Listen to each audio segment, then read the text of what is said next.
Well, hello everyone. Surprise. I am doing a live stream tonight, Friday night. I usually don't do them, but this week is me and Sky are doing the 7-day book challenge. We're trying to finish a draft in 7 days. Woo. Scott, it never works out. It's just like a dedicated week for us to work on a new thing or try to finish a new thing or try to finish something. Neither one of us have. I don't think either one of us has ever actually finished a draft from beginning to end. Not like starting from scratch and be ready for publication, but reaching the end of a rough draft.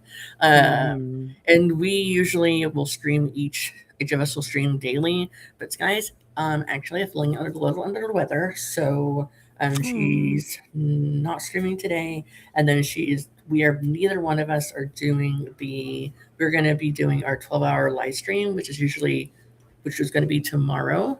But usually how we would do that is one of us would do 6 hours, there'd be an hour break, and the other person would do 6 hours on their own channel, but we would be with them. um, but she's not feeling well, she's lost her voice, and 12 hours is a long time for me Yeah. to do the whole thing. So we're just gonna take the weekend off, and then we'll just come back next month and do it. We kind of decided that we're gonna do a 12-hour live stream um, around the middle of the month, the whatever Saturday is closest to the 15th. Except for the months when there's like a writing event, like the Storyteller's Heart or the Worldwide Write-a-thon. Not That's not what it's called anymore.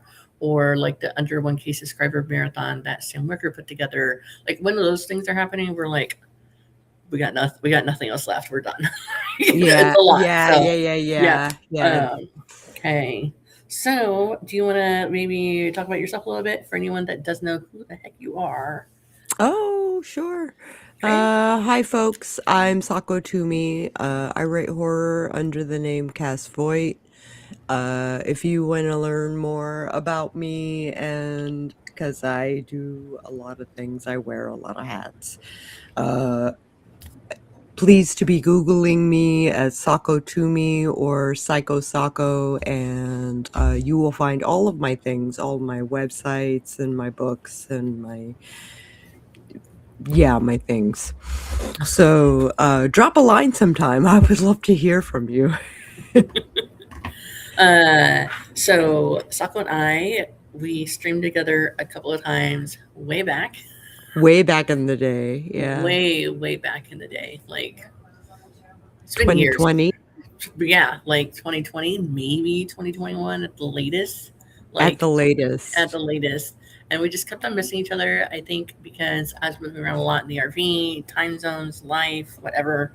Yeah. Um, and then me and her were on a live stream on I think, with Sam Wicker about like writers doing romance and writers. We did that one.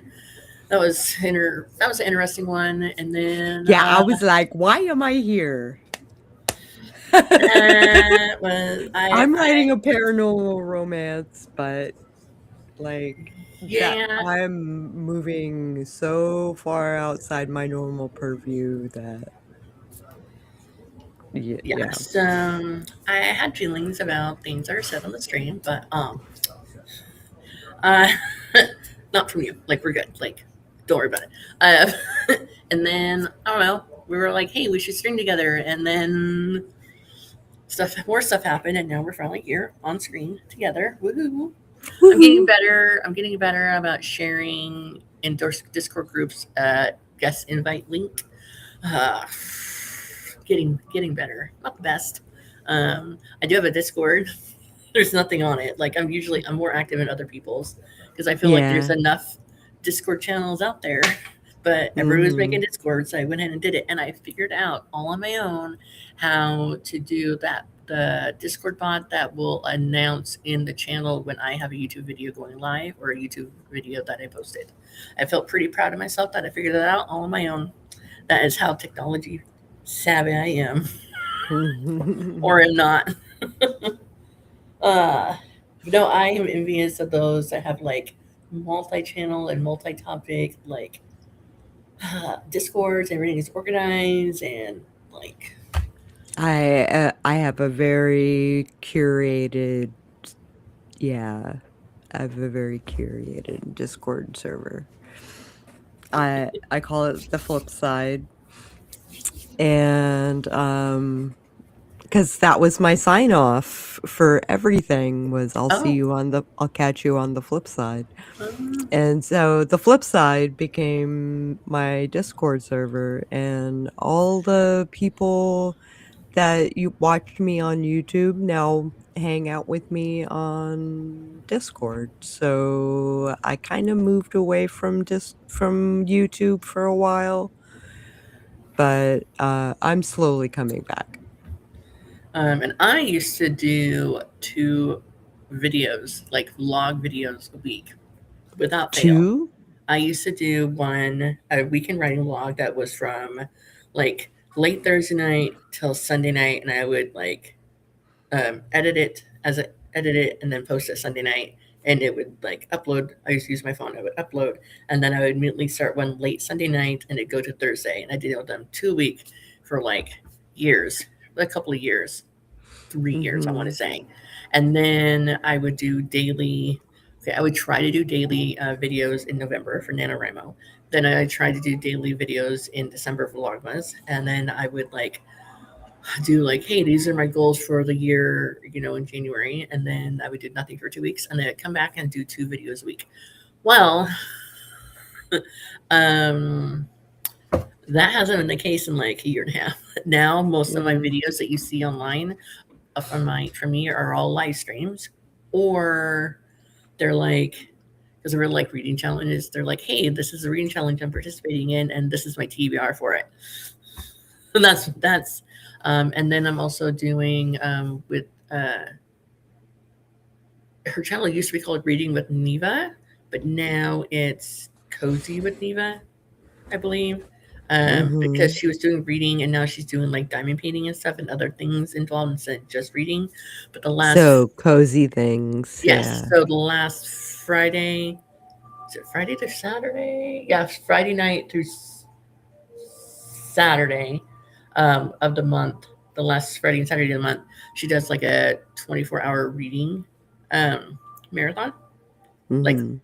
so each person has like a 3 hour chunk of streaming, which I kind of like it because when they do like reading streams, their reading sprints are like an hour long. So you could like get up from the Actually computer, get into it, get yeah. into it, or I know a couple of them stream from overseas and they'll do like 90-minute ones. So they'll Oh, like get up and like go and take their kids to school and come back during that 90 minutes. But like other people can be like, oh, like it's a reading thing, everyone's reading together. I don't feel like I'm being lazy by just sitting around reading because everyone else is doing it at the same time. Do you know what I mean? mhm. So anyhow, I got invited because I she did like a 48-hour one because it was her anniversary, like her 5 year anniversary or something of being on YouTube. So she just did a 48-hour one. She invited me to do it, and I did it. So then she's like, "Hey, would you want to be part of like this group of people that can do it each month?" And there's only like I think there's like 6 streams altogether, but there's like 12 of us, so not everyone does it every month. So which is good because not everyone can do it every month. So, but yeah, I mainly do live streams. I would love Yeah, if me we can too. do videos and sit down and do videos and stuff like that. I even bought a lapel microphone in order to have better. Um, yeah, that's exactly the same one I bought. I even Yeah, bought one of those to have one, and yeah, I the did a sit down little video and recorded it, and it was really great. Um, and it was fun because I was able to move my hands around and like use my phone to record. yeah, that's what I intend on doing, yeah. Um, Though I have a really high def, like, beautiful camera, but I don't have a mic for it. oh, okay. I would have to do the audio on my phone separately and Okay. then sync it up. Is that hard though? Like to sync it Yeah, a up little from stuff? bit. Okay. Yeah. It sounds like it would be. It It's sounds a like it would be. it's a bit of a pain in the butt. So, uh, yeah. So I'm just hoping that I can. I don't know. Figure. I used to like talk about how what I was doing with my writing, talk about what I was doing with traveling, and talk about and just updates about what I was doing day to day. But I also feel like I live stream enough that I talk about what I'm doing, so it's kind of redundant. Although I know that some people don't like watching live streams or for watching sit down videos as opposed to, I don't know. But I also Mm, feel like how I talk now is how I talk in my videos. There's no edited version of me in my videos. right. Yeah, like you if you sat down and saw me in person, I'm exactly the same way I am on my live streams versus my sit down videos. A few people that we know in YouTube land have actually met me in person. So when they've said the same thing, like you're exactly how you are. I'm like, yes, but it's time to present a fake self. Like I don't have time for that. No, Masking, no, like we're too old to mask. no, no, no. I'm good. Like I don't put a full face of makeup. I don't have perfect hair. Sometimes I don't wear proper pants, but I have pajama pants or sweatpants on. Like it's all good. You know, um, because once you start presenting yourself one way, then you're kind of stuck presenting yourself that way throughout. You know, continuing. Um, Yeah, probably. Probably. So I am I think I'm gonna start reading my paranormal romance, my sapphic vampire thing. Um so that I can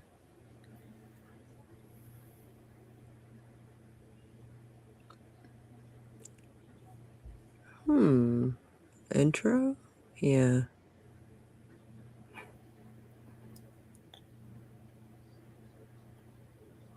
I don't know what I was writing to myself.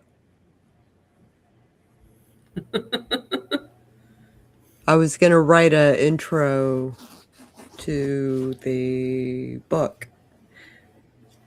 Currently it's sitting at 30,000 words. 29,680. nice. Um,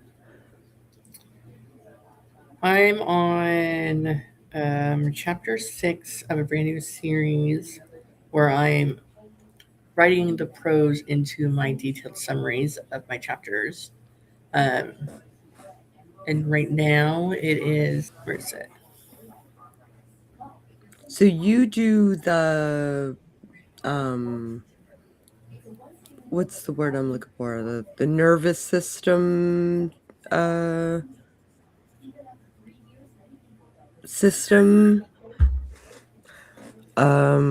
where there's the skeleton system. Yeah. So Yeah, I guess this time around I did the skeleton system where I just wrote down where I'm literally just telling myself, okay, so in this chapter I want James and Lily to be meeting at the bar and they run into this person and they have an interaction and they have an argument. So describing the actions of of what it's a beat. and I could Yeah. yeah, To move and the story each chapter forward. is a Yeah. yeah, each chapter is a scene. So if it's at the bar, that's one scene. The next chapter is at a house. The next chapter is each chapter is a scene itself. Um, Yeah. I just have always written that way, and so that way each chapter is around to no more than 2,500 words. Sometimes it's more than 2,500 words, but not much more than that. 3,000 is my Yeah. cutoff because when I go back and edit it again, like when I do my self edits again before anyone else reads it, I try to do one edit in a day, one chapter at a time. And Mhm. if it's much longer than 4,000 words, I'm just gonna drag to edit that whole thing in one 2 hour. I'll read through it and edit it as I go again and again. And one time, one of my chapters was 5,200 words, and I was like, that is way too long of a chapter. Because My if I prologue is almost 5,000 words. really, wow, And I don't normally do prologues. Can you tell? And I feel it's okay. I felt like that chapter was long because all of my other chapters in my book was around 2,000 or so words. Like it was just a really long chapter in the middle of shorter chapters. I probably wouldn't feel like it was a long chapter if they were all long like that. That would be a really, really long book. Uh,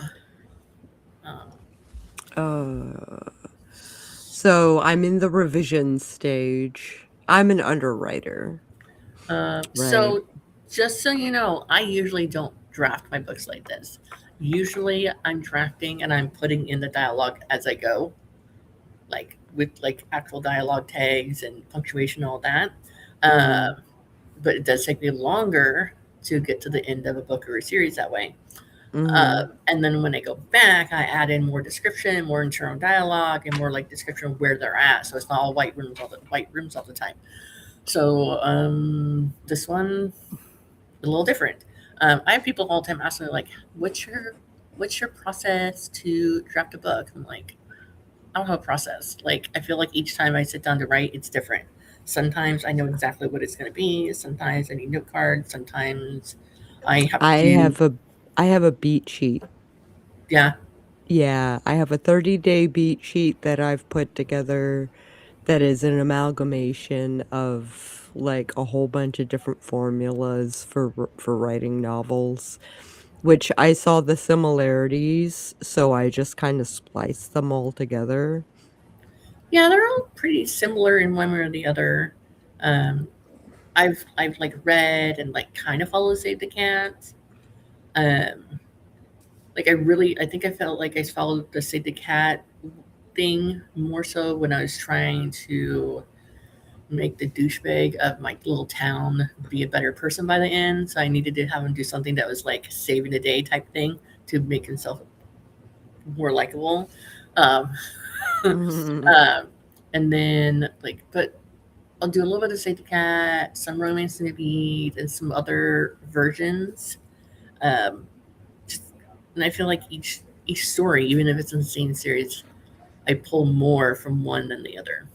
Mhm. Kind of just sometimes do really good. This is their world before they meet each other, or this is the world before disaster strikes. And other times, I feel like I do really good fun and games for the reader to read, but not fun and games for the characters to go through. And then sometimes I feel like I write a really good ending because I know exactly what the ending's going to be. So it really depends on what part of the draft I need more in. So, I get you. so I don't know if anyone's going to pop in the chat right away, just because I know that a lot of people are streaming at this time too. Oh yeah. I feel like a lot of people are streaming at this time.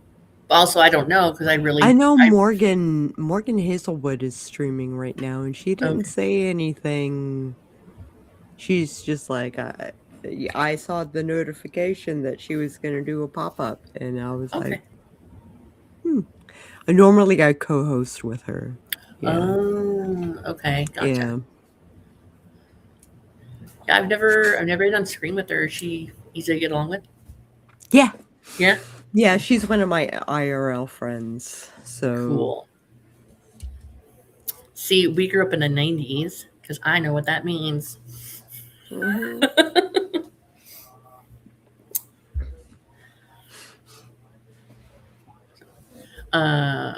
Yeah, I know. Like when I first was streaming, I was trying to be like, okay, when's the time that no one else that I have interacted with ever is not streaming? I quickly realized that's not possible to not stream with someone else's. So I average about 2,000 words per chapter, except for the chapter 5. I need to flesh that out, Okay. I think. Um, and then chapter 6 is just over 3,000. So I just looked. My pacing, my pace, I. Oh. I don't feel good about my pacing. So I just looked to see how much chapter 1 is of this West Texas series I'm writing. I'm like, oh, it can't be that long. It's 3,479 words. So it didn't seem that long when I was reading through it. So I guess that's good. If That's a good sign. I Yeah. don't feel like it's that long, it's a good sign for sure. I was like, oh, it can't be that long. It'll be fine. All right. Wonder how much random chapter 5 is. Hopefully they're all like the same, around the same length. That'd be silly if they weren't. I mean, I guess it's okay. Like I've read plenty of books that the chapters are all exactly the same. Shoot, I've read like Stephen King, James Patterson books where like one chapter is like a sentence. Oh, yeah. All right, random chapter 5 because you mentioned chapter 5 is 2,200 words, but that one I haven't added in the prose and the details yet. Oh, okay. So yeah, I'd say it starts about where it should be, like where it would be normally, and then I add stuff after the fact. But the West Texas one has a cattle ranch family, and then like a long time barbecue business that's run by another family in a small town in West Texas. Um, the town name is made up, but the area it's in is true. Like it's over near like Midland and Abilene, and which is real small towns that I've stayed in and traveled through. Hmm. And then there's a canyon in Texas called Duro Canyon, and so the name of my town is called Duro, Texas. So that's about as real to Texas as I can get. So, and Oh, okay. I decided to try writing a Texas-based one because now I live here. So I was like, Mm. let's give this a whirl, and it, it I it came out the way it came out. Ooh, hey Jess, hi, how's it going?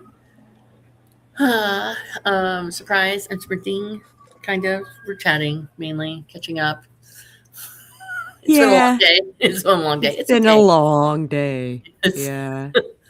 mm, uh, I left the house 2 different times today, so it was a long day. 2 different times I left the house. Oh. Uh, went once to get my daughter stuff to display her artwork, Mm. and then I went to go get a gift for someone at the library that's been doing a lot of printing of stuff for me as a thank you. And then like she's been printing out bookmarks for me to use at my vendor event things. And then I came home and we left, and then I left again, and then I came home again. So lots of back and forth. Um, so the plan is just that eventually there might be like a sprint where we may or may not be sprinting. It may be more of like I'm stepping away from the computer to check on my children or get a snack or water or whatever. Last night I was it last night? Yeah, last night I ended up doing a gaming stream where I played Stardew Valley for 3 hours instead of being productive, and so I chatted for 3 hours while I played. Nice. I was like, I'm done. My throat is starting to get sore Oh, because I usually don't like talk nonstop like that without anyone else filling in the you know spaces or whatnot. yeah. So, Jess, did you come here with the hopes of being productive, or are you just hanging out? I'm good with either. It doesn't matter to me. Yeah, yeah. I'm just glad that someone decided to be on screen with me finally. Yee. Yay! I know it's a weird time because not a lot of people stream late at night just because of the time zones and stuff like that. Um, Mhm. but it's a time where everyone leaves me the f alone in my house, and no one needs anything from me. I don't need like cook anything. We're done with school. Well, we don't, schoolwork. We didn't do any schoolwork today because I gave him today off. So there's that. Very cool. So I did one part romancing the beat to one part write a horror story.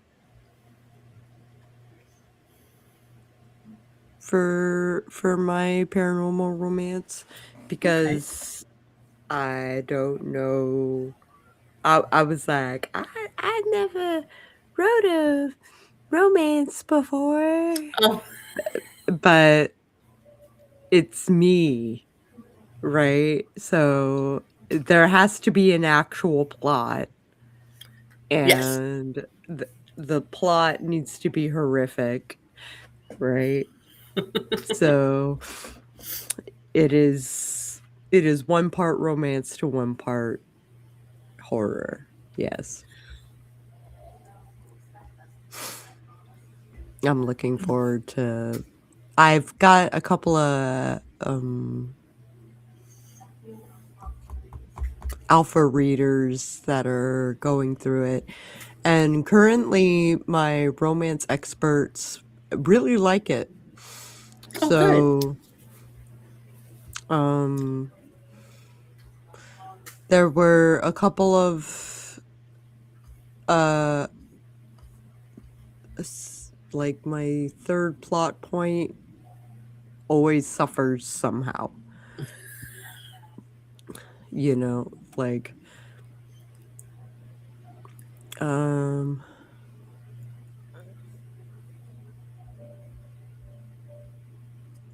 hmm,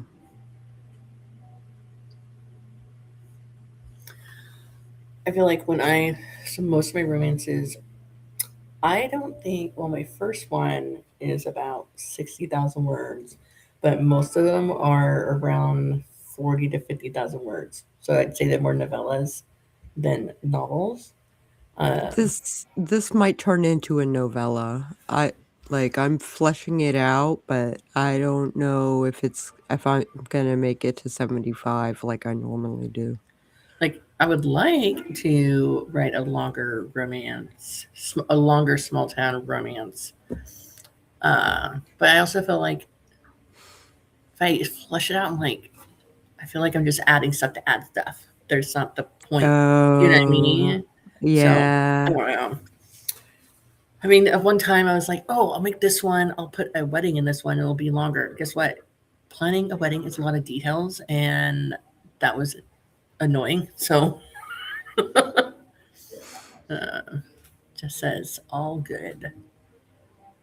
Okay, All good. good. Uh, Just hang out. just Okay. hang out. It's all good.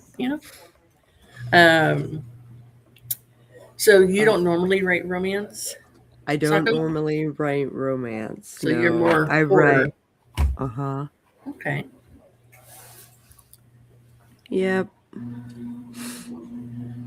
I was reading I was reading a ton of small town romances. So I think that's kind of what just came out of me because I was writing.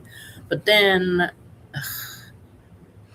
I found eventually because I was like so deep in the editing and so deep in making sure all these plot points were in there and like foreshadowing things happening that when I did this reading log where it was like a hockey romance reading log, and I was reading a book by L. Kennedy called The Deal, I think.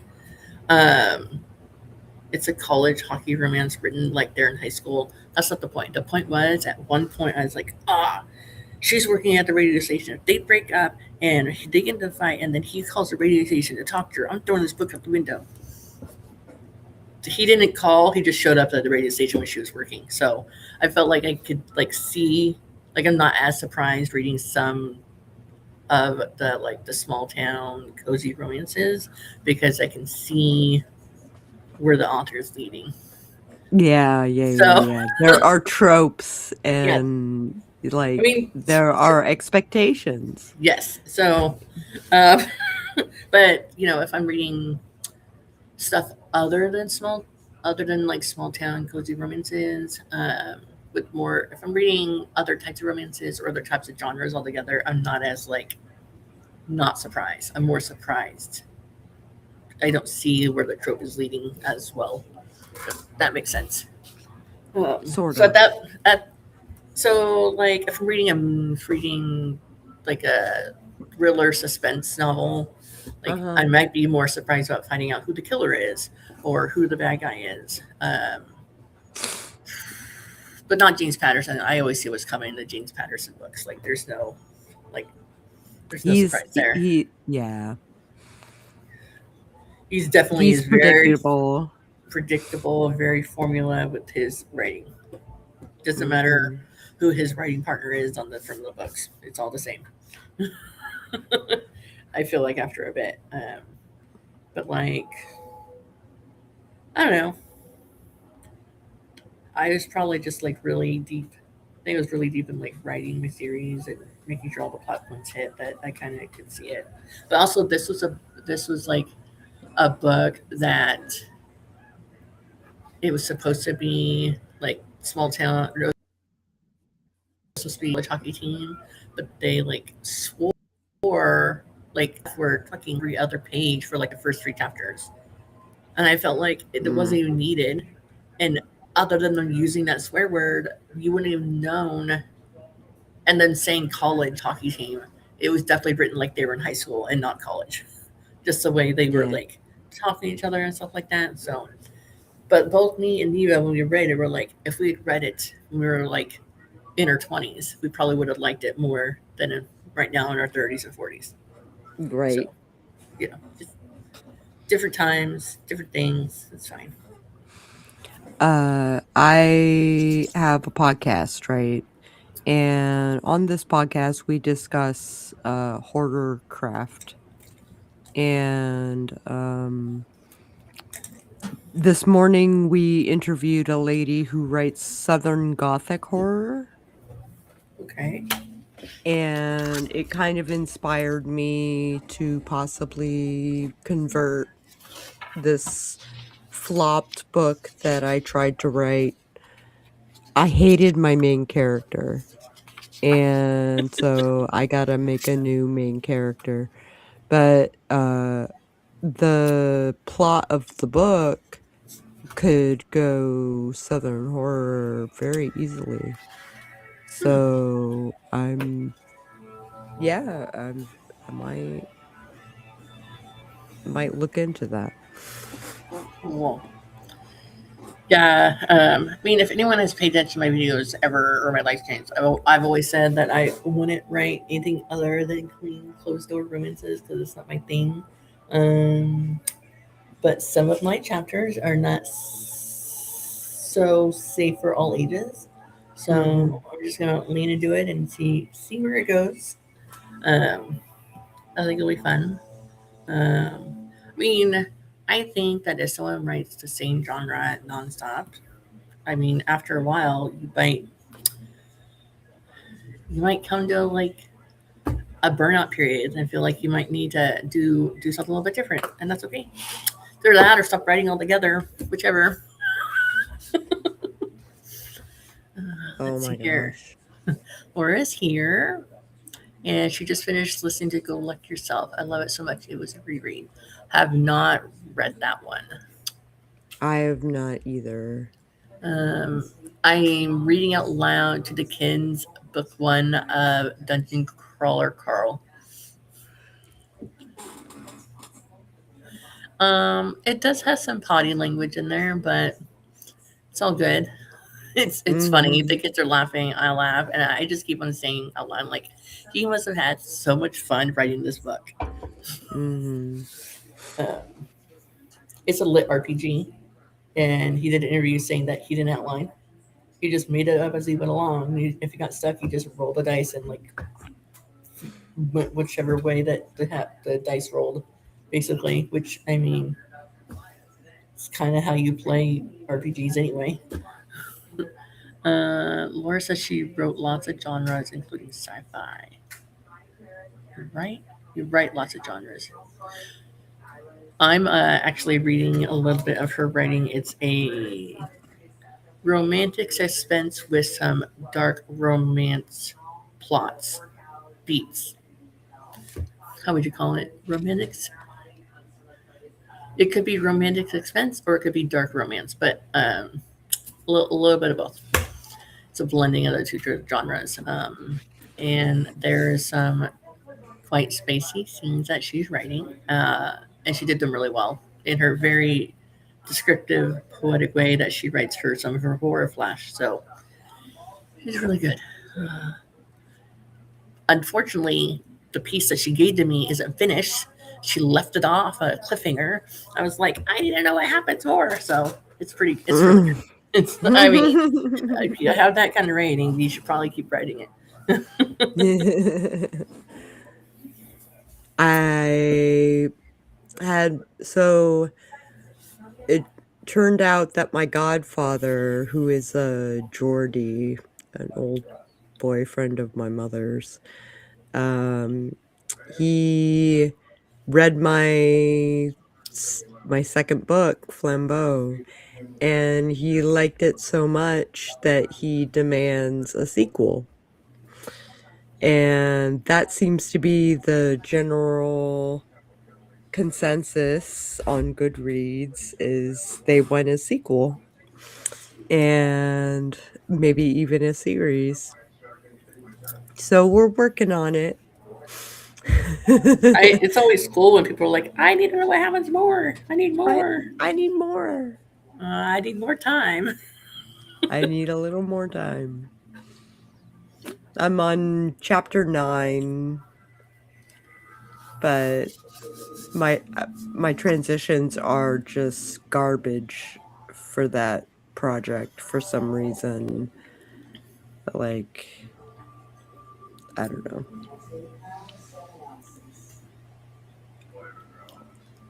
Do you think maybe you're just having a little bit more? I want to say difficulty, but maybe that's not the right word. I'm going to use difficulty. Difficulty in drafting that, since you know people are expecting and wanting a sequel, and you don't want to disappoint the No. readers. Okay, all It's right, not about disappointing the readers. It's about expectations being met in the book, okay, right? So they have questions that we left unanswered on purpose because we had intended on eventually writing a sequel. And I need to get a hold of BC and see how she's doing. Normally, Fridays or Saturdays, we write together and or at least chat about the book. And we haven't done it in a long time, not since like September. oh wow, Yeah. So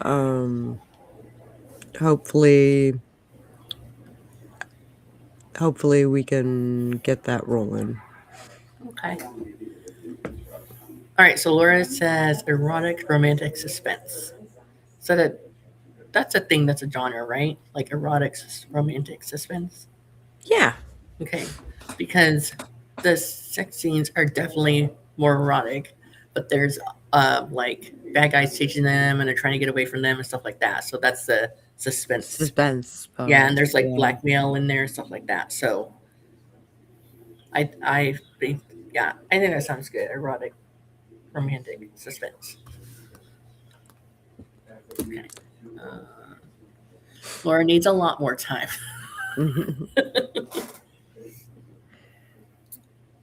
Yeah. In a perfect world, I will be releasing a series. Well, I have a 6 book series, like fast drafted. I'm gonna say fast drafted, and then I have a 4 book series that's fast drafted. So in a perfect world, I could like potentially do like one series a year from beginning to end, and then another series beginning to end. Um, Yeah. could do that, I but then do. That sounds like a lot of editing. it's too, yeah. Uh, but I'm not going to release the first book until I'm on the 3rd book. Like, I'm not going to release the first book. I'll be sharing about it and stuff like that, but I'm not going to start releasing them until the first 2 are totally ready to go, being Mm-hmm. ready to go. Are you gonna do a loss leader or anything like that? Um, I've done it before and Did it help? it didn't help. But Mm. also, I don't do paid ads either. Mm. So there's that. I mean, I'll do like, there's often I'll do a Kindle countdown. I'll do like a free day for one of the like the first book and stuff like that.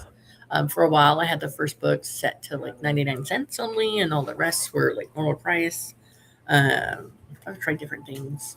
I haven't found anything that's worked completely 100%.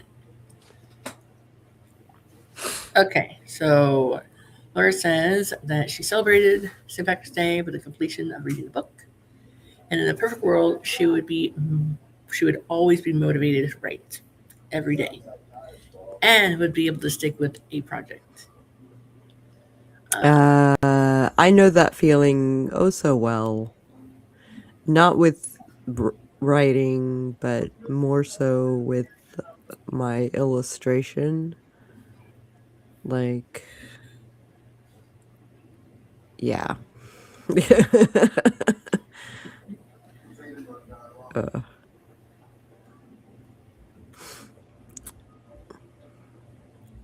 the sticking with one project, I I suffer with a little bit.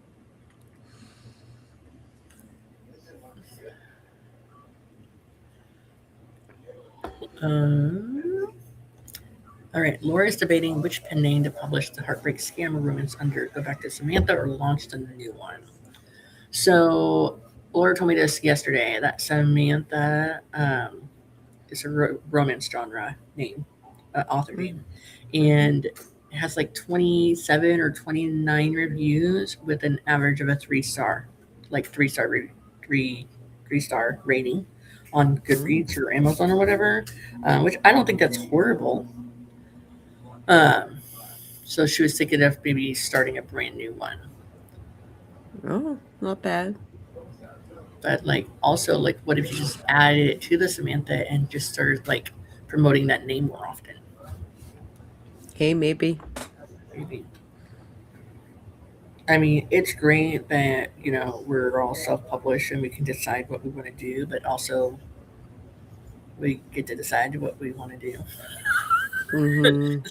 It's like both the pro and con. I feel like when it comes to covers or release dates or how often you release or what you release or whatever. Um, I feel like it's the same coin, good or bad. Like depends. Mm-hmm. Okay. She has 10 short stories, flash fiction she needs to finish drafting, editing. She's compiling stuff for Tiny Shivers 2. Nice. Yes. And, oh yeah, Samantha is at 3.5 stars. I misspoke. 3.5 stars. But still, like, I feel like that's a good rating. It's not horrible. What do you think, Sako? Three and a I half? would Is that be good? I would be disheartened a little bit because I would like a 4 or a 5. Like that'd be nice. But 3.5, I I don't know. That means like people were middle of the road about it. And I don't know how I'd feel about that. But people don't really downvote me. People either don't review or Yeah, uh, either they don't review or they love me. yeah.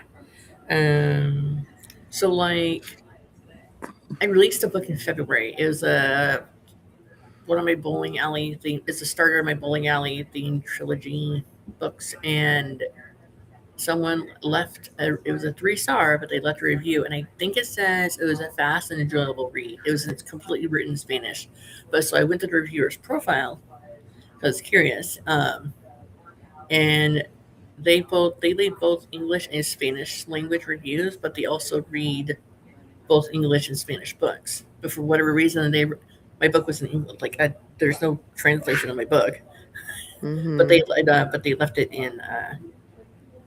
So you know, I was like, hey, that's the first book of my romance books that anyone has left a worded review of any kind. So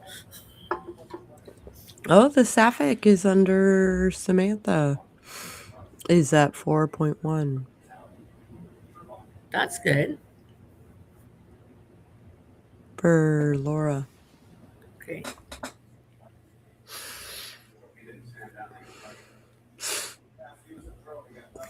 That would make me feel better. I mean, someone went through all of my small town romance series, my first 6 books, and I'm not saying someone, but most of them, there's 6 of them. 5 of them have one, 3 of them have one review of a 5 star. One of them have one review of a 4 star, and then the 6th one has 2 reviews with an average of 4 star rating. So, I mean, people are leaving reviews. They're just not leaving worded reviews, which is fine. I'm glad for any reviews whatsoever.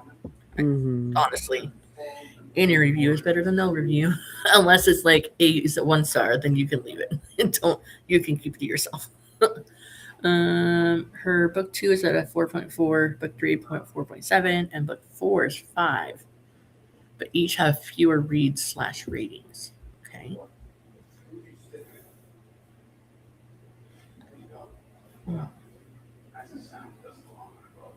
Hmm.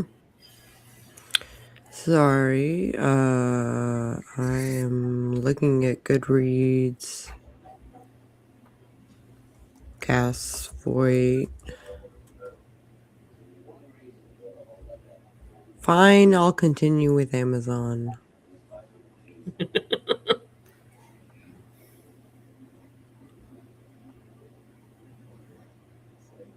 There's already an account with this. Sign up with an email. Alright, no, don't sign up with an email. Sign in.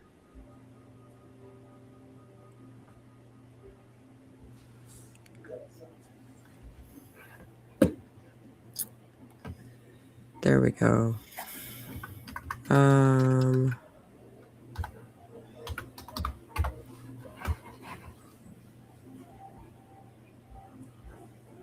4, 4.6, and 5. That's good. Pretty pleased. That's really good for you. I like that.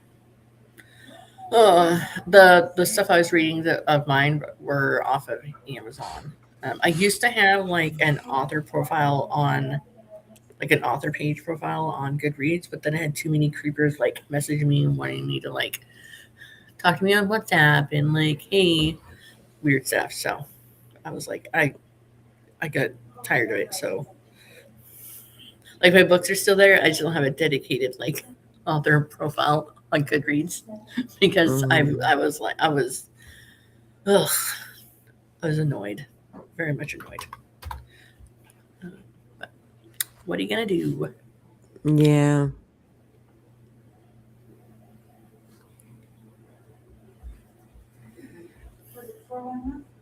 Hmm.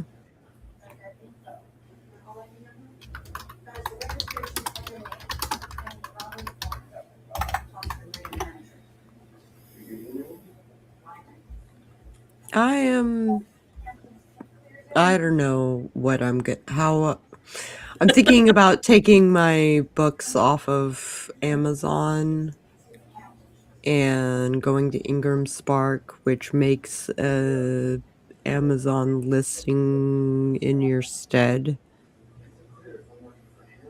and going wide. Okay. So I've done the wine thing before, and I've done like I've gone to Draft to Digital and used Draft to Digital to go to like all the libraries and like the other overseas like ebook reader places, and I've used it to go to Apple. Okay. And then I've done directly with Kobo and directly to Barnes& and Noble and directly to Google Play. And then Google Play, I think, doesn't work anymore. I haven't done it in a while. Like Yeah. I can't remember the last time. They recently went tits up. Okay, it was really it wasn't a smooth setup to like upload stuff on there. It was um so anyways, so I would like go directly and all that stuff and drop to digital. I would mainly get um, Apple. I would get sales on drop to digital through Apple, and then like Overdrive and another library one is where I would get through drop to digital. Uh, and it was like 40 cents or 80 cents at checkout when it was through Overdrive. Uh, Oh, it wasn't Libby, it was Overdrive and another one. Hoopla, there it goes. Hoopla and Overdrive. It's the hoopla. two. It was like 40 or 80 cents per checkout, which is great because people are reading it, it's being checked out. But also, um, for a while, I was only getting sales and purchases and stuff through Amazon. So I was like, oh, I'll just go directly into like Amazon KU thing. Um, Mm. and over the last 6 months, I've sold more books in person than I have online. So I don't know. Yeah, Nicole Ford Thomas says the same thing. She does way better in person than she ever did online.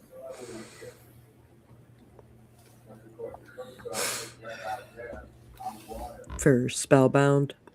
Oh yeah, that, that makes sense. Uh, and honestly, I do.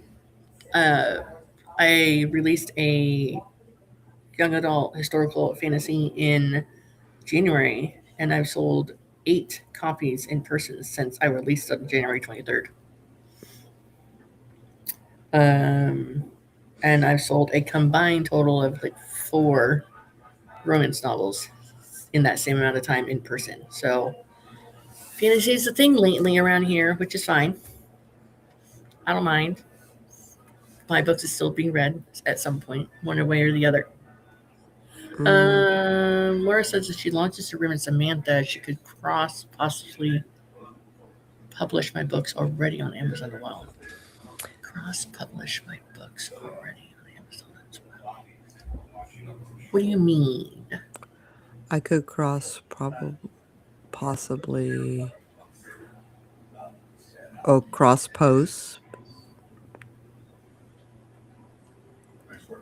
Yeah, I think Uh, I get what she's saying. if not, it would be a fresh start for my novella romance. My Samantha ones are only 6.5 thousand words. Okay. Cross. Maybe cross promote public? No, I don't know. Well, you can like share your books on Amazon as much as you want, as long as they're not in the Kindle Unlimited program. Right.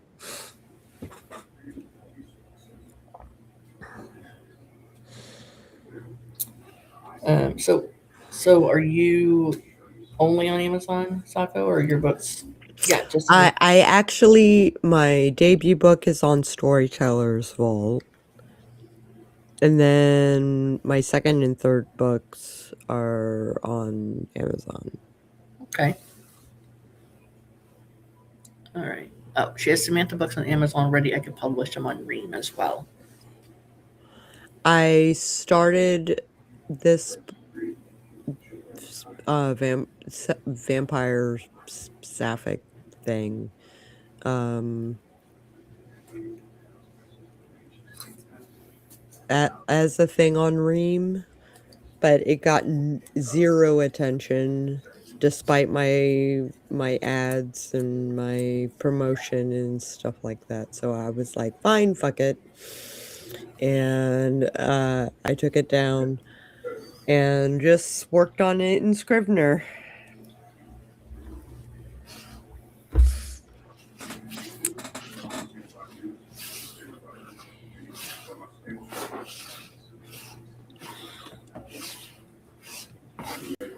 Oh, yeah. It is yawn time.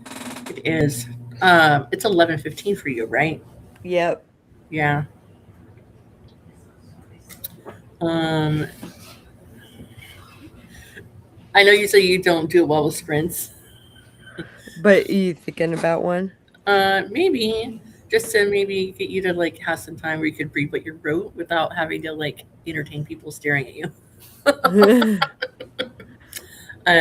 Just one, probably. Okay. Uh, I gotta also. I have to peel my kids away from their devices and get their butts in bed eventually. Yeah, yeah, it's Right. about that time. About that time. Yeah. So I'm gonna put a timer on the screen for like 25 minutes, and then I'll take care of my kids and all that stuff, and read a page. Read a page of what you wrote. That's all you got to do. Just one page. That is my task to you, Sanko. Read one page. Is that manageable? Read a page. Yes. Okay. All right. Let's see I here. might smoke a cigarette during this sprint. That's fine by me.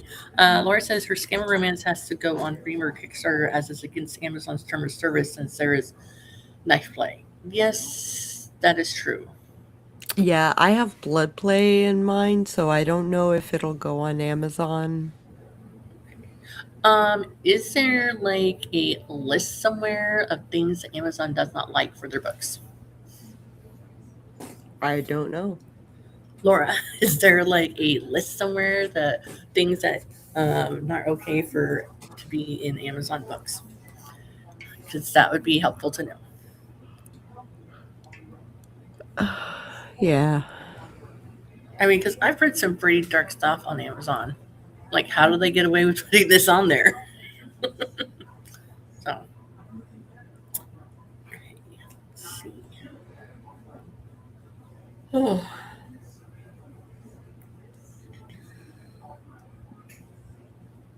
Jackson, wrap it up.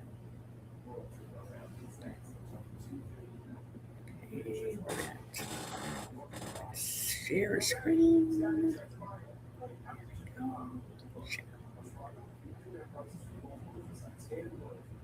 Ta-da! Look, we're tiny. Is that okay? Do you want bigger? Yeah, Your no, this is fine. This is okay. fine. All right, cool. Let's. Okay. Um, ah, she says I don't think there's a definitive list. You have to research stuff. And yeah, some authors do get away with it. I would not be one of those. They'd find me out if I did that. Find me out. Okay. All right. Let's do this so I can put my kids to bed and stuff, and we'll come back. Where's my buttons? There we go. It does make a little like soft, like ringing a bell, but very soft. Just nothing loud and obnoxious.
Okay. Did you read your page? I did. And it starts off pretty good. And then, like, are you happy with what you're reading? Do you feel like it needs a lot of work? Doesn't No. need a lot of work. Okay. Um, I might I might make the language a little more flowery, Okay. but other than that,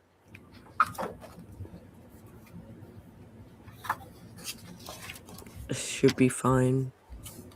Yay.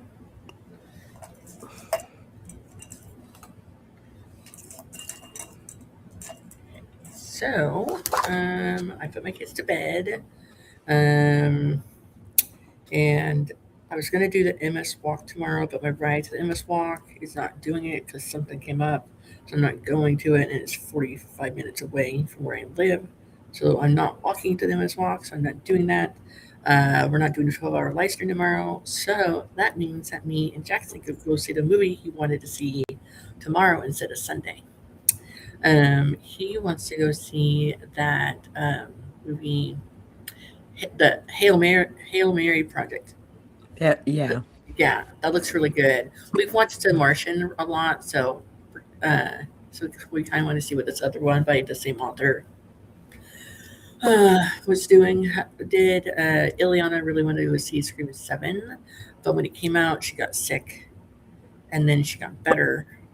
But now it's not in the movie theater in our tiny town anymore, so she's gonna have to wait. Um, let's see. So Sky popped in, so that was cool.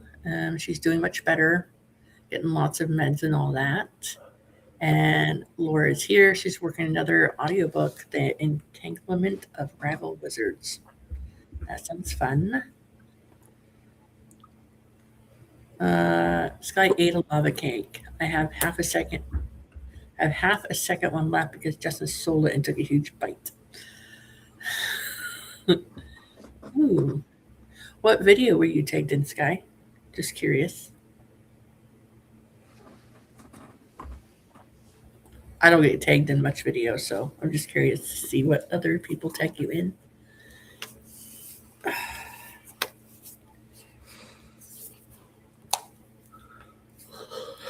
Did you go outside? I did. How is it It, where you're at?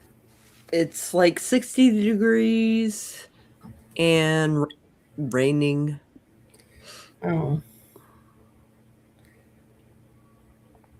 oh, it's down to 72. Yay. It was Mhm. 83 today. It's going to be a little warm today, tonight. What are we in?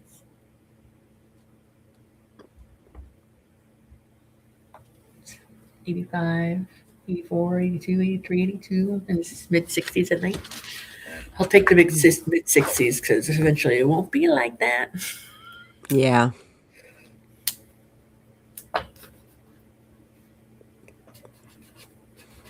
Right on, Laura.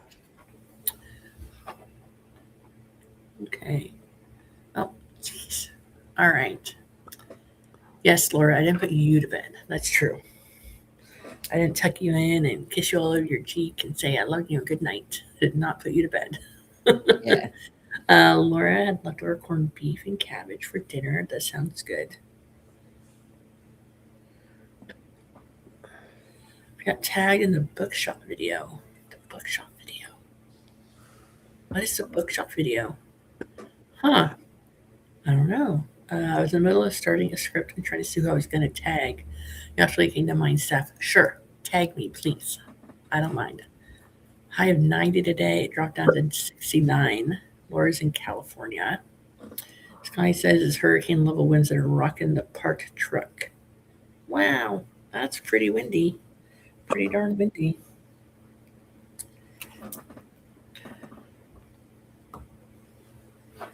And Beth is here. Hi, how's it going?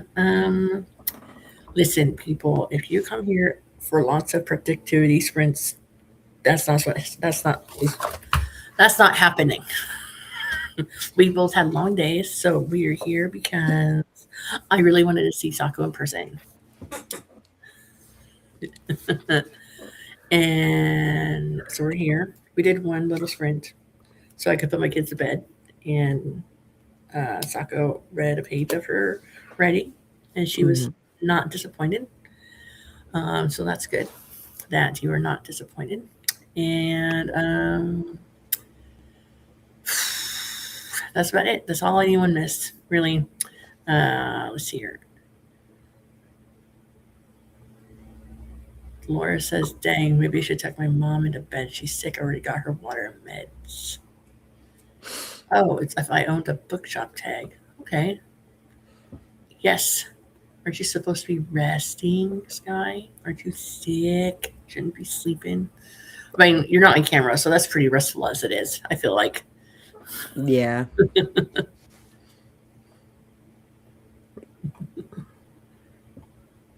Yes. don't see me. Yes. Socializing. That's what adults do sometimes. So Beth tagged Sky, and JC also tagged Sky. And Beth is not here to be productive, just relaxing before getting ready for bed. And that's what you'll get. Relaxing time. Um, I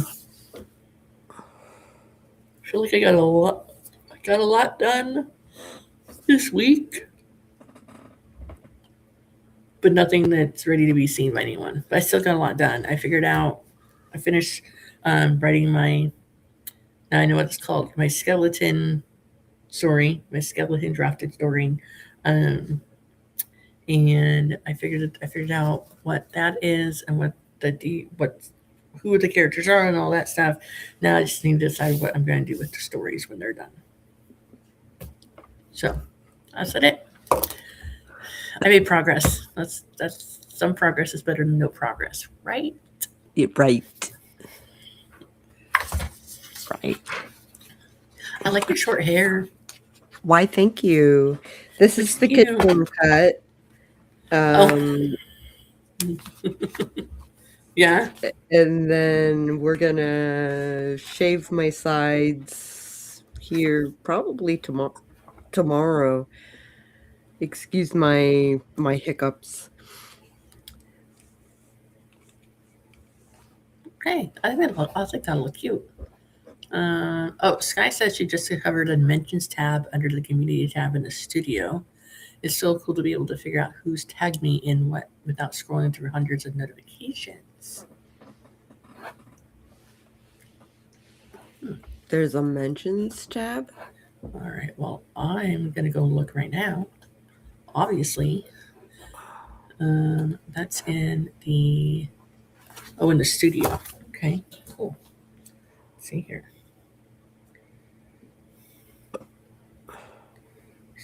YouTube Studio, Community.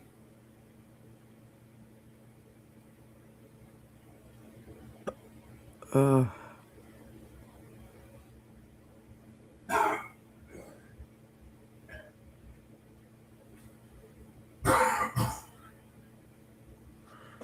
oh goodness. I might have to drop. That's got some hiccups there, lady. Yeah, I got the hiccups and I think I need to do something about that. All right. All right. I understand. Um, I do appreciate you coming in. It was nice seeing your face again. It was super nice seeing you and talking, writing with you, and life is good. Good. Good. I'm glad. We should do this again sometime soon. Absolutely. All right. You go and take care of the hiccups, please. Okay. All right. Bye.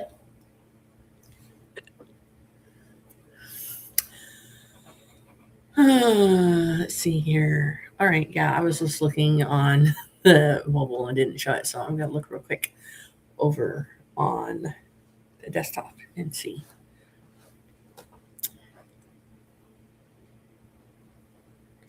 Ooh, I see you put up a new video, Sky. Says, "Welcome to my channel."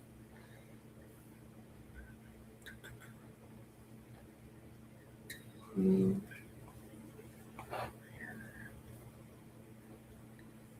here we go.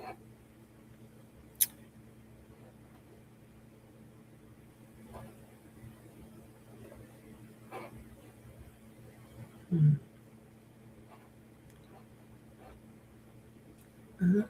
Okay.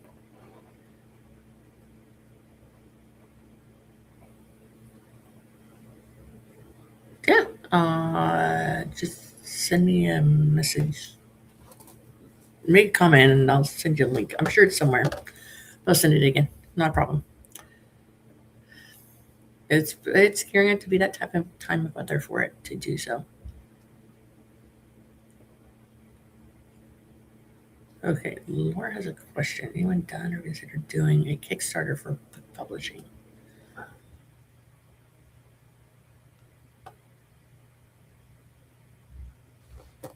Um, I'm going to say no to that question.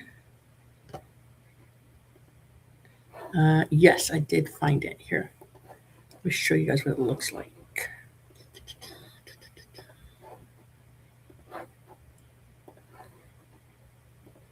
So, if you go to your tab, your studio right there, and then you go down over here to community, and across the top, it comments your post and mentions. Okay. Video descriptions.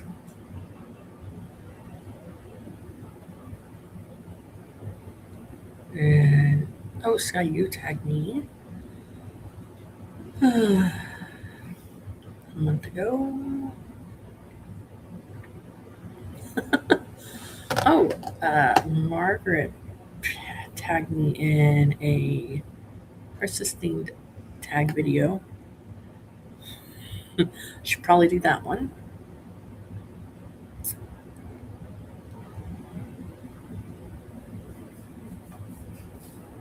Lots of like streaming ones I'm in.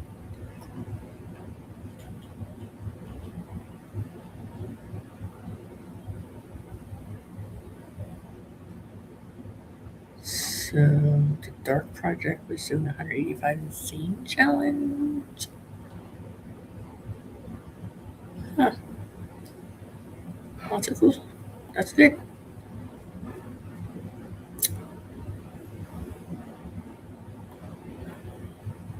Okay. Here is Touch My Neck, and you don't like it. I have considered doing a Kickstarter for my fantasy series, but don't know if I have the energy to deal with it.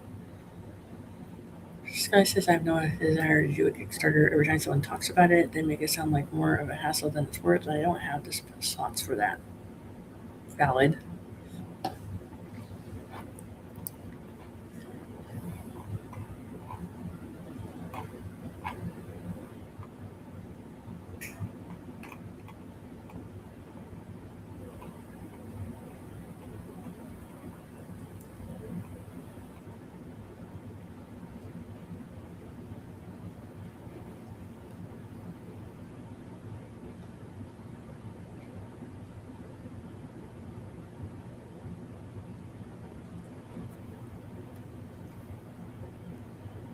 Yes.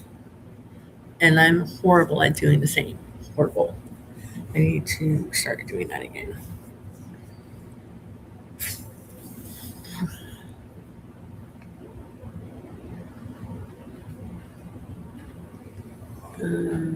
I already have the spell slots currently to do paperbacks, and that's simple compared to a Kickstarter. Like sometimes I feel like I'm never going to do a paperback again because it's a process. But lately I've been selling more in person than online, so if that's what's happening, I'm going to keep with it. I don't know if you're here, Sky, but I had my monthly like social meetup club thing here in Huntsville, and we were at the bookstore where my books are at, a few of them, and so someone bought Waves of Love and Laughter, so that's cool. I'm glad about that. Uh, good, good. Because there's a lot of details to remember, and that's just one I don't stress out too much if I forget.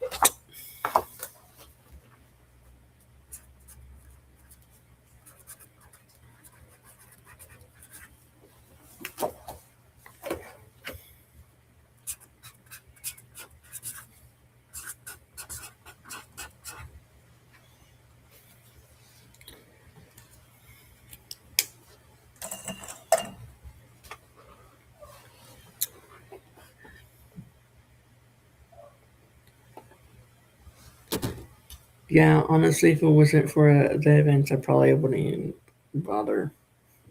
But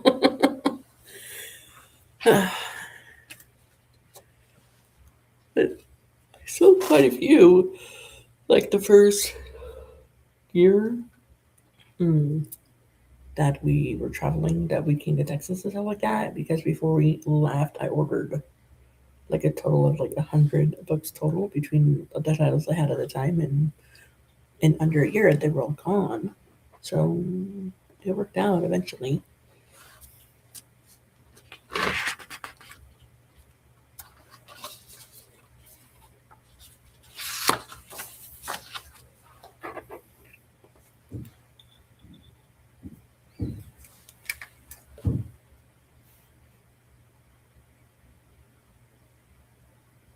Is that next door or downstairs? I thought it was our codes, but I'm pretty sure it's next door. Okay.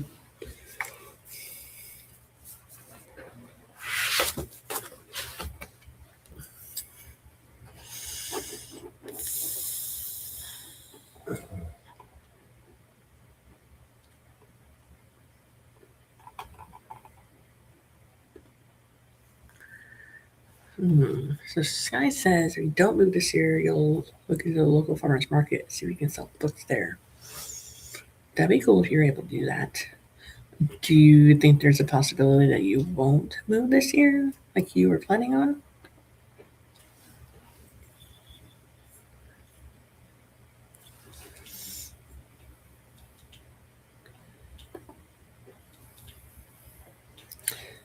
Illy's getting one tomorrow morning when she wakes up.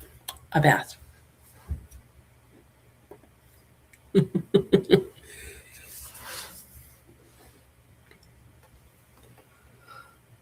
Does Roy like baths, or is he one that fights them and shakes water over the place?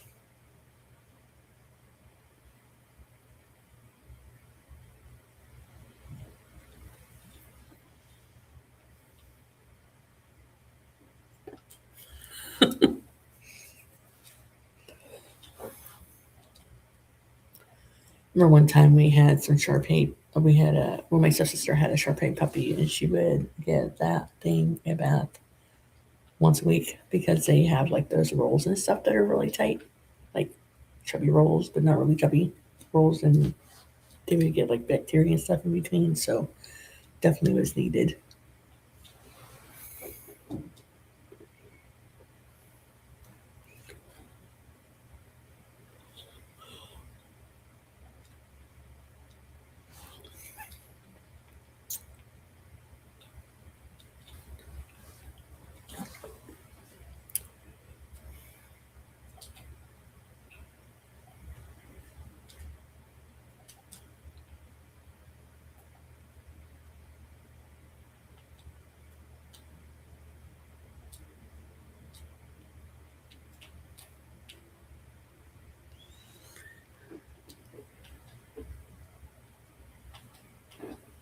Probably won't have the finances here since I left my full time job. I did get a call back this morning and filling out an onboarding paperwork for a housekeeping position. So you do have a job. That's good. I'm glad. It didn't take long. Not too long. And Roy hates his head getting wet.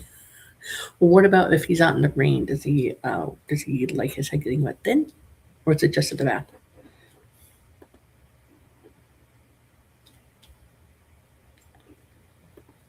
So part time, 6 hours less, as well as no night shift differential.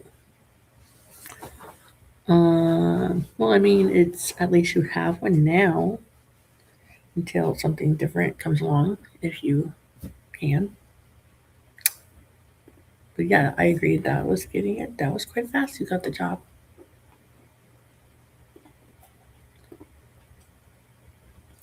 Is it closer or further drive than your other job was?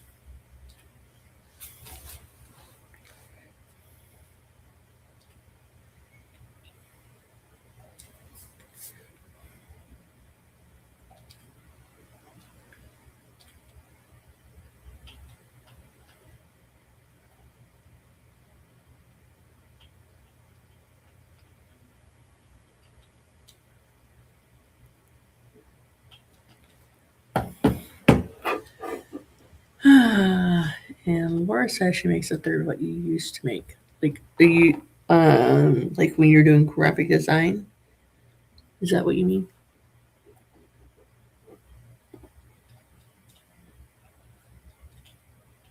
Well, law school is closer, then you don't have to go as far to drive back and forth and things.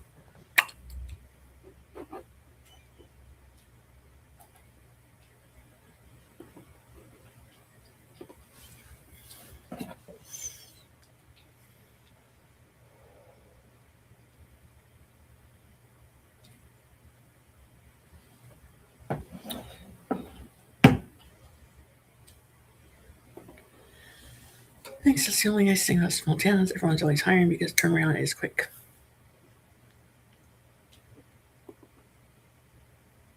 Oh yeah, that's what I was surprised. Did they say anything about it or anything at all about it being expired?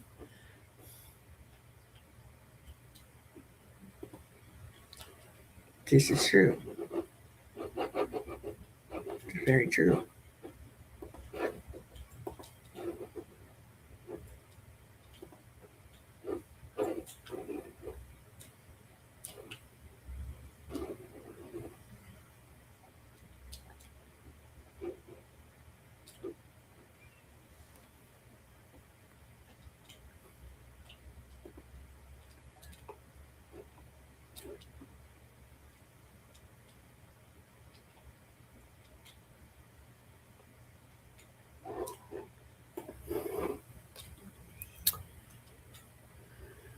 Let's see here. 5 minutes closer. I mean, yeah, that's not much, but I can see that. It was 95. Current one is 35.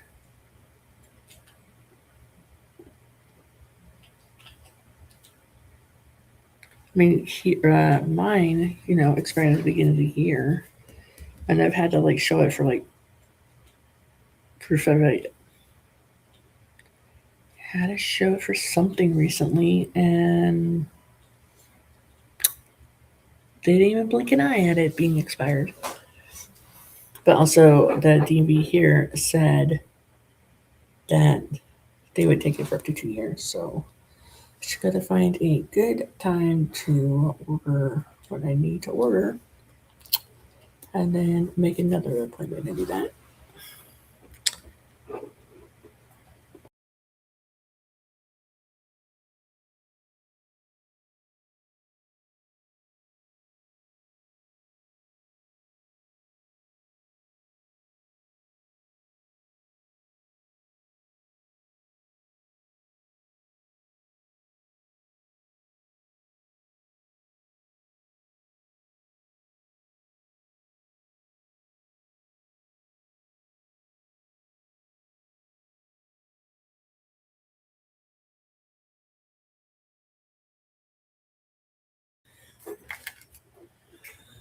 All right. Well, whenever you're ready, let me know, and I'll let you come on. It's totally fine. Um, right? That's crazy. Uh, to be fair, it's 95,000 Canadian. They still have to live in government subsidized housing to survive. Toronto is expensive. So you guys will be on the same shift, so that'll mean less driving back and forth. But both kids have been offered summer jobs, so maybe not. Um, I'm sure it'll all work out.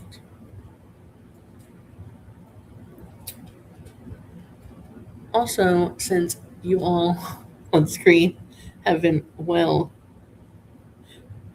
told our saga of the truck, they husband got a hold of them and the truck is fixed. But now husband is waiting to get tags so that he can take it off the lot because the tags expired in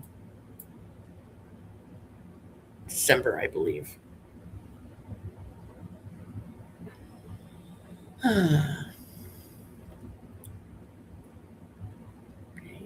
Fair, Vegemite 37 would be doubled if I lived somewhere like California. Take home was like 5, but now I take home 2. What? That's crazy. Same title and everything.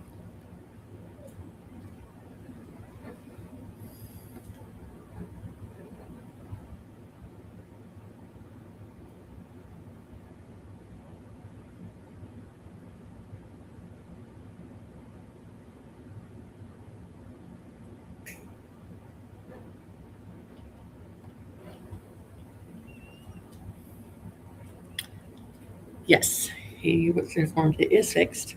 It is drivable. It is working. He just can't take it off the lot until he gets the tags and stuff renewed. The tags renewed on the car.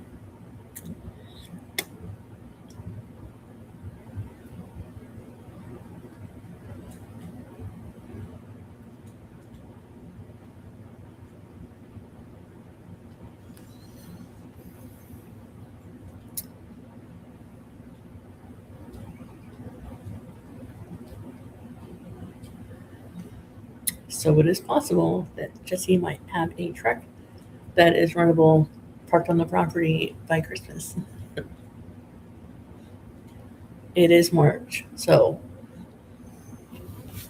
not counting the chickens before they hatch.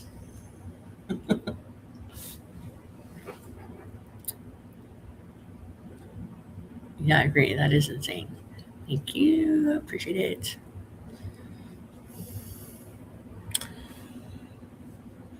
I have a reminder in my phone to remind me to remind my lovely husband to contact them every so often. Every 22 days. It went off today.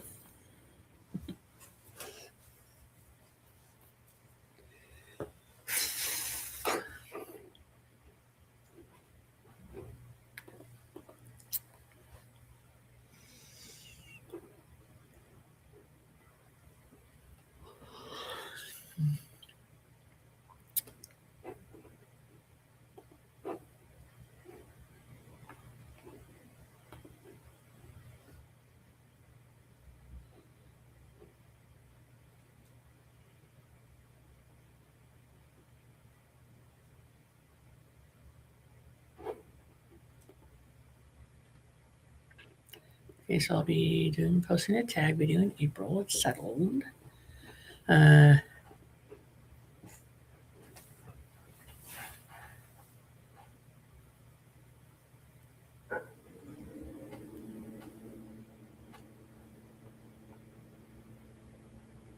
Hey, so since the tags are expired, Jess, does that mean it renews from the day they originally were on? So regardless of when you pay for them to get renewed, they still expire in December? No, I don't think so. I think it's based on when you get renewed. Because that's not what happened before. Because last time you trade, it was for a year, and then we went to renew it, the truck and trailer, and one was in December and one was in November. Yeah, Do you remember that? I do. Okay.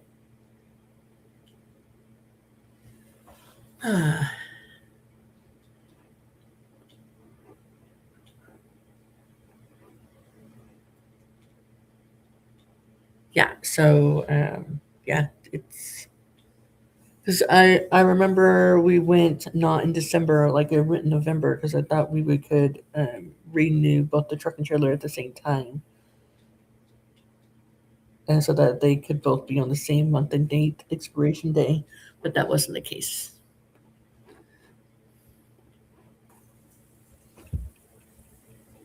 Hello. Hi, I like your shirt. Thanks. Beetlejuice. Is that what that is? Okay. I thought it was a troll. Oh, okay, gotcha. Like the top portion, it looks like a Dagnabbit, stop falling off of my desk. It's the snake. Snakes in the gate in the house. Gotcha. Surprise.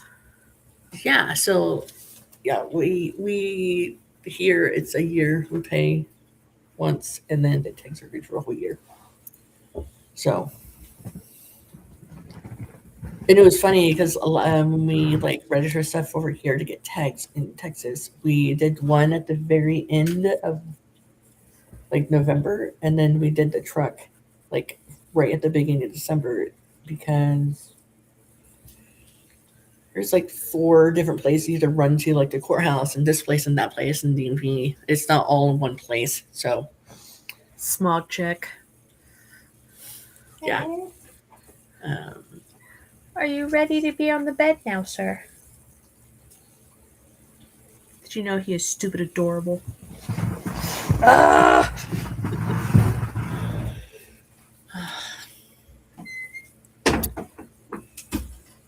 man, sir.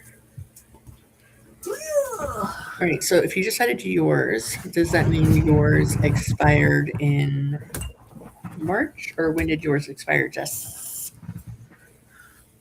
December of 2024. Got it.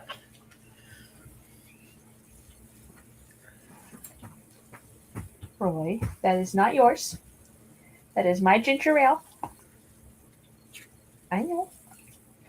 I know you want it. This Muppet. It's very adorable. Yes. How can you tell him no? Well, sometimes I don't. Yes, Mr. Handsome.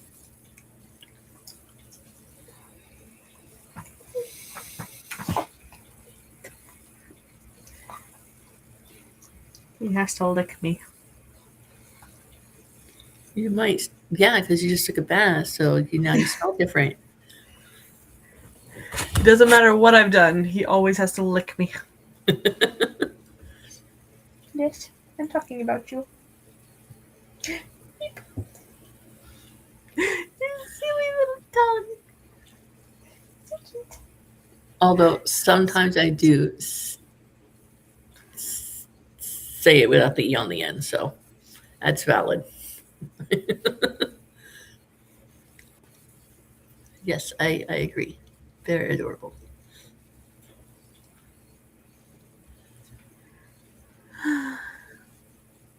So what did you do today? I worked Yeah.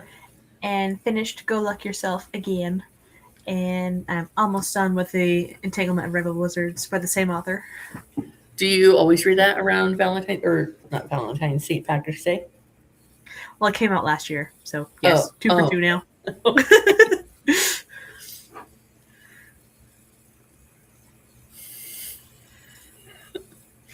That's probably it.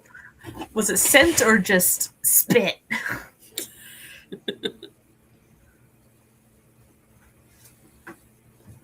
Let's see, how many hours was this audiobook?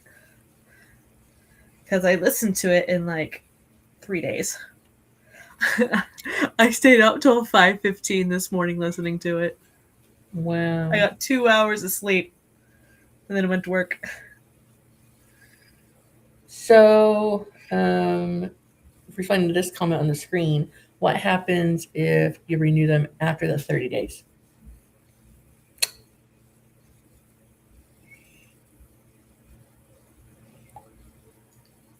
I have no idea.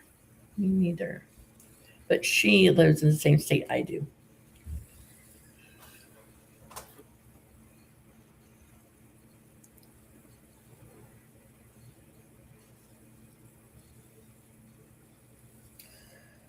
How long was it? Take it.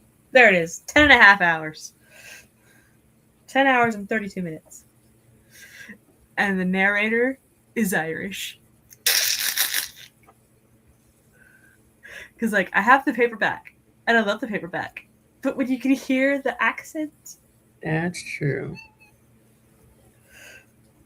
Oh, so even though you didn't, even though they expired, you had to renew them in January, and you just did them, they still expire in January.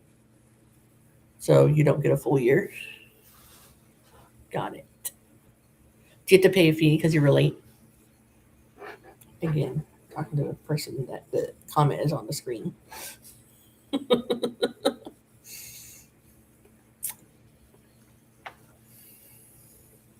I'm tempted to listen to The Nightmare Before Christmas again after I finish The Entanglement of Rebel Wizards.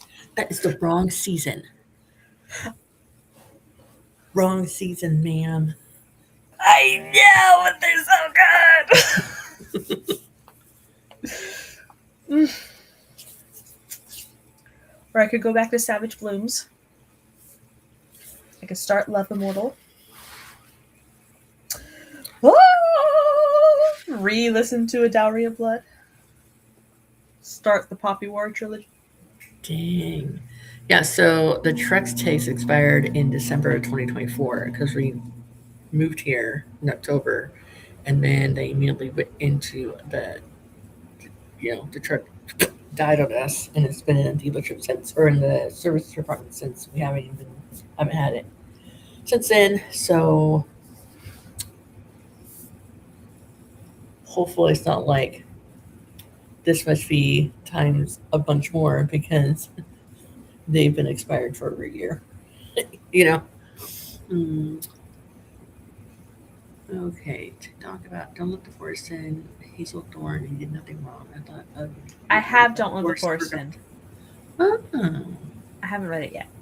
gotcha. I love the covers of Don't Let the Forest In and Hazel Thorn. I haven't seen You Did Nothing Wrong.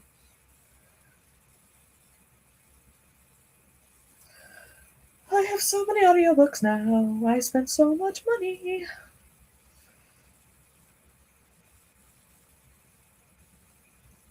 I have a problem. The thing is, a lot of these books are already on my shelf. So I have them physically. And I want to listen to them.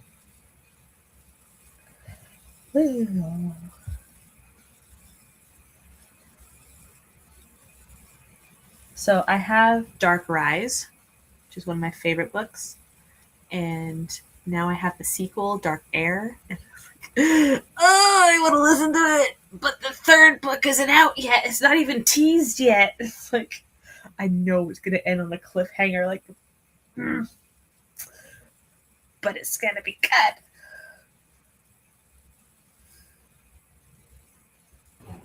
Don't mind me.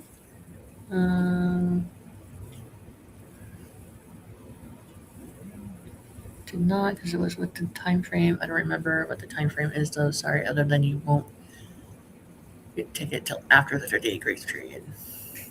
Got it. Interesting.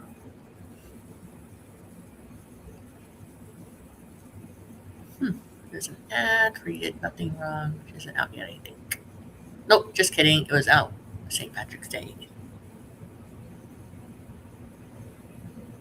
CG Drews as well? Yes.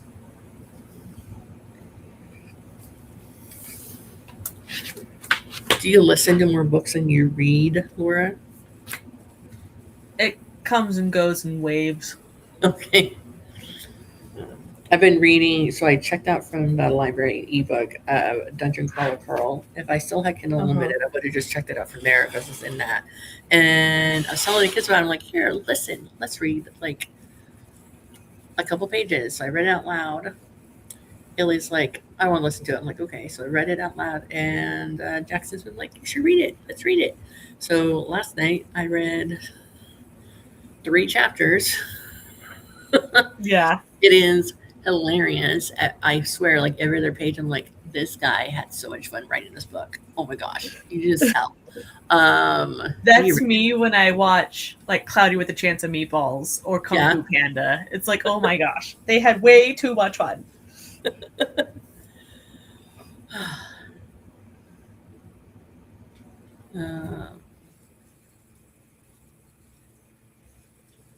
You did nothing wrong. Looks good.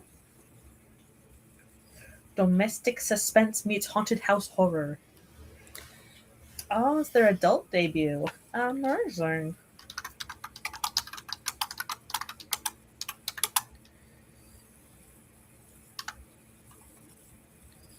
How do I add you to my wish list? Guess I gotta do it through Audible. Oh, whatever. So there are a lot of audiobooks on sale at Audible right now.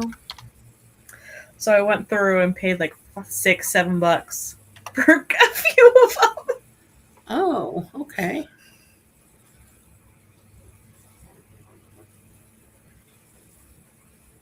All right. I got the entire Poppy War trilogy for $7. There's a trilogy? Yeah, by R.F. Kuang. Like I didn't know there was two. I just thought there was the one. There's 3. I mean, I thought there was just one. I didn't know there was 2 more after that. Yeah. It's 66 and a half hours for all 3 combined. Well, we know what you're doing this month. This year. Right. Alchemized by itself is 36 hours. Okay, so let me talk about Alchemize. I haven't read it yet, but there's a girl that I met at my vendor show. I met her yesterday at the library, so she could buy one of my River's Edge copies from me. Mm-hmm. And we were just talking about like books and stuff like that, and she was like, she's reading Alchemized, and it's actually made her cry in a couple of spots. And she says she doesn't cry when she reads books, but this one has made her cry like a couple of times. Like, It's the chunkster right there. That's so Alchemized. Big. Yeah, that definitely be 66. Wait, how many hours is it? Alchemized is, where'd you go? 36. Okay. Yeah. I mean, it's about as long as one of your Poppy Warp edition selections. You know, a third of it.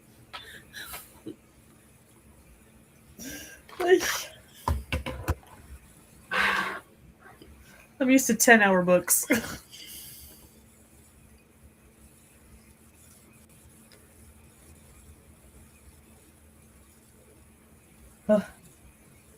Seven Saloons is 11 and a half. How long is Alchemized? Like, how many pages? I'll go check. Oh, okay.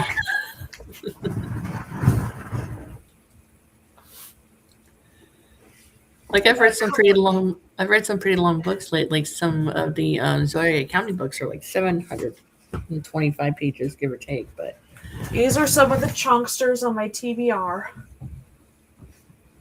okay. Let's see. Eesh. Alchemized is, don't spoil me, 1,030 pages. 1,030 pages. That might take a minute. For Whom the Bell Tolls is, let's see, unnumbered. Why are you unnumbered? Is this a sneak peek? It's a bonus chapter. Okay, 624 pages. That's more manageable, ma'am. Let's see. Nocticadia is, look at those lilies. Nice. Ooh, Skulls and Moles. It is like 600 pages. Okay. And Babel, the Arc Long, That's on my list. is 544 pages. Ooh, I might So read that one first. This book is literally twice as big as this book. Like, what the flip? Why does it need to be this long? We'll see. This guy says And it's if too it ends long. on a cliffhanger, I'm Never going to get read. so mad. This guy's like, that's too long. I'm out. Yeah.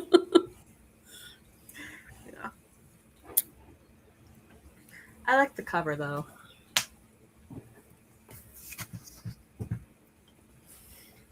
Look at my terrible video quality. Yeah. So, a lot of the Dark Academias are thicker. Gotta have all the details and stuff, you know. Gotta describe everything.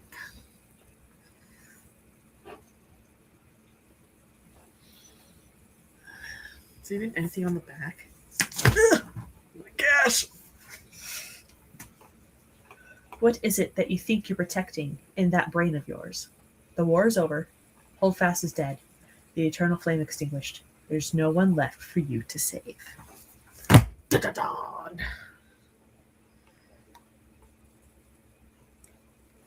I also have. Is it here? It is in my bed. I have a couple of books in my bed. Immortal Dark is a dark academia, I believe, with vampires. I think. Yes. Vampires. So I'm excited for that one. So I got the audio of this so I can do simultaneous. Got it. And then to ease into dark academia, I have a collection of short stories in these hallowed halls. I like that cover, the font. That looks cool. I know. What's that? Something I wrote. What's that? Short stories. Do you like ever like, oh, I need to get back into reading, so I'm going to read my own stuff again? Do you ever reread your stories? If it's something I need to revise or that I didn't finish, I have to go back and reread what I wrote. Gotcha. Excuse you, sir. You're not eating sour gummy worms.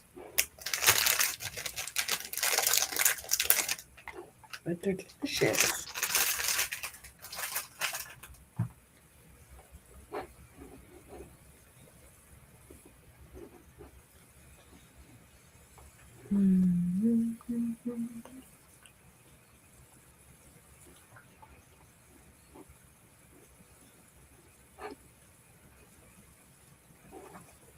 Yeah. So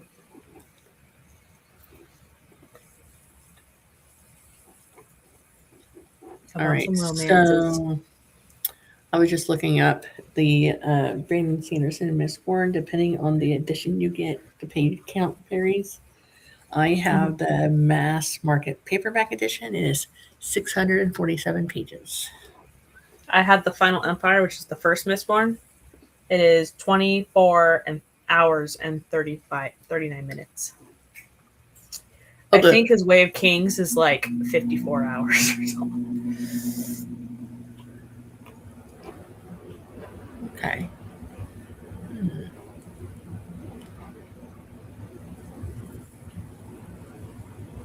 Why is the Kindle version of You Did Nothing Wrong $18.78?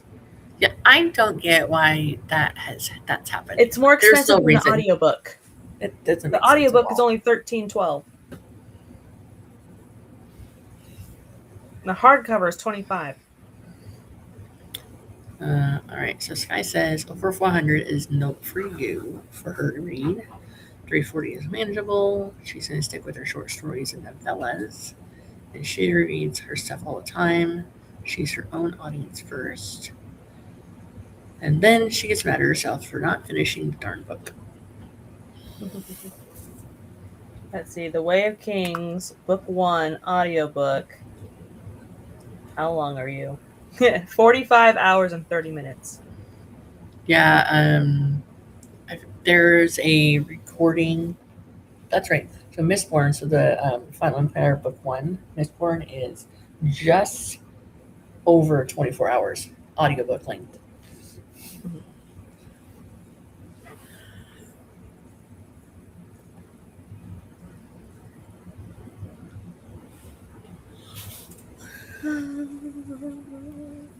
Yeah. Excuse you, sir. That is my keyboard. Your cute face is all scrunched.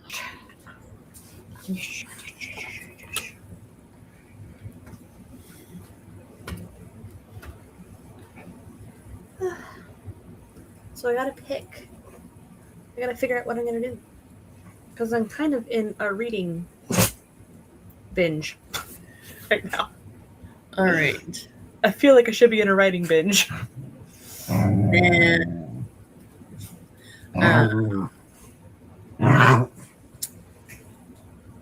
okay, so what are some audiobooks you have to choose from again? Do you want reading or listening? I'm in a listening mood. Okay. What do you got? Well. Don't judge me, they were cheap, okay? I got some romances. One is called For the Fans. Okay. These guys fall for each other, and then like their parents move in together, and so now they're step siblings, and they have an OnlyFans account together. Oh my gosh. I know. Yeah. So there's that one.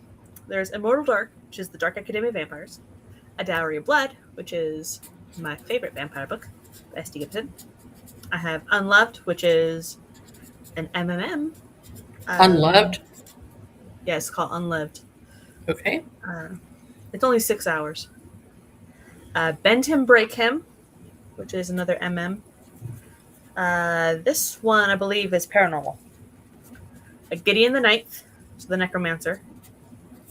I'm finishing the Entanglement of Rebel Blizzards tonight. Love Immortal, Vampire Dark Academia. Savage Blues, erotic romance by my favorite vampire author. I got A Study in Drowning. I got Legend of the White Snake, Yellowface, Gothicana, the complete Poppy War trilogy. A full ensemble thingy, Pride and Prejudice. I have Praise by Sarah Kate, which is a romance. I have Babel, Alchemized, Dark Air. Read those ones. Interview the Vampire, The First Mistborn.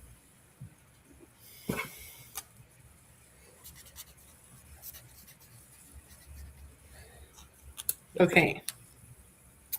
And how many of those have you not read before? Those are all the ones I have not read, except for Dowry of Blood I have. Okay, so that one's not allowed. Taking it off the list. Hi. Just saying. So there's 1, 2, 3, 4, 5, 6, 7, 8, 9, 10, 11, 12, 13, 14, 15, 16, 17, 18 options there. All right, so I'm going to make a little poll and we're going to decide. I'm feeling more romance than Dark Academia at the moment. We'll see what happens. For the bands. Mm-hmm. Okay. By NYLA Nyla K. Okay, then we have Unloved. Mm-hmm. Okay. Or Marley Valentine. And Bend Him, Break Him by M.N. Bennett. And let's throw in Legend of the White Snake.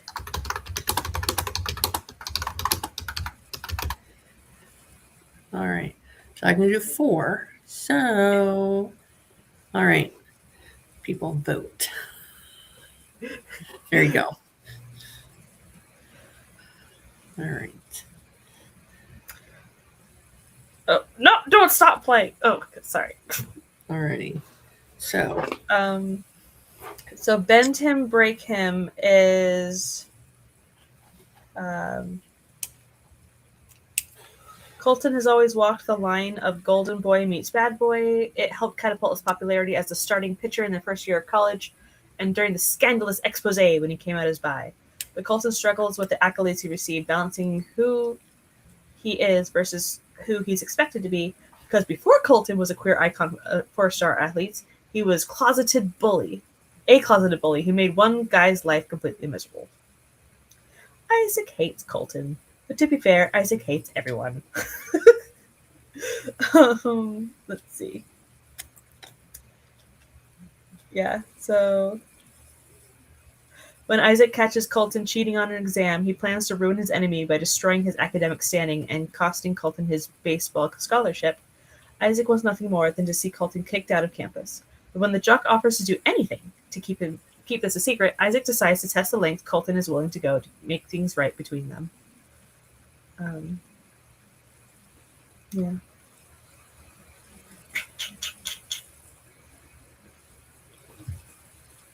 It says it's heartfelt in the tags.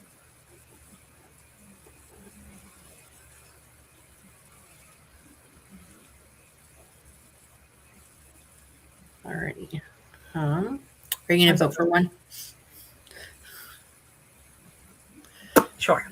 All right. Select one.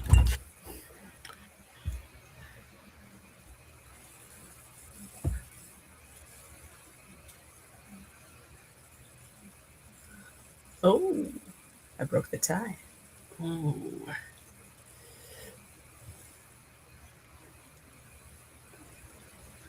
So, Unloved is MMM, where one guy loses his hearing, and it's angsty, and all 3 of the guys are just broken. But they're broken together. I'm going to vote for the fans, but I can't vote. But I'm telling you, that's what I vote for. So, Legend of the White Snake is a spirit snake transforms into a boy and must hide his true identity after falling for a headstrong prince in this lush romantic retelling of the traditional Chinese folktale.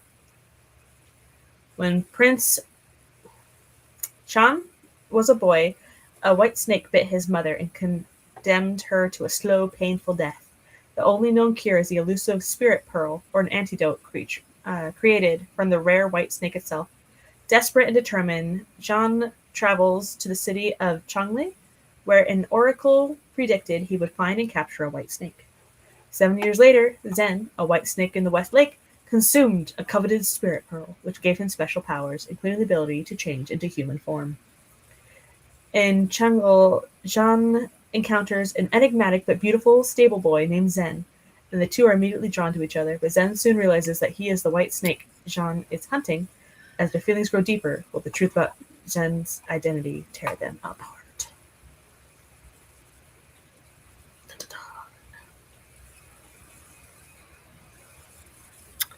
well, it looks like, according to the poll, the For the Fans one is winning. Yay. That's what I want.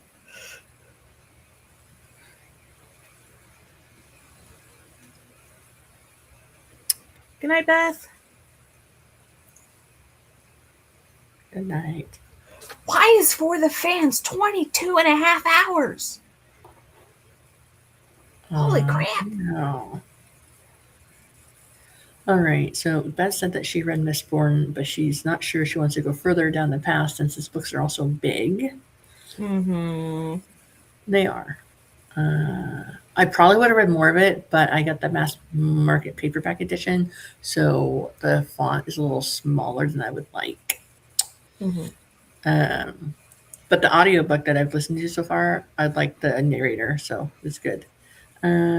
Sky says the longest book she's read this year is 208 pages. Well, let me see how long Go Luck Yourself was. And the longest book you have, besides The Wheel of Time and A Song of Ice and Fire series books, is the first binding by R.R. Verdi at 41 hours, just like a lifetime. I love these books so much. Those are cute looking ones for sure. I know.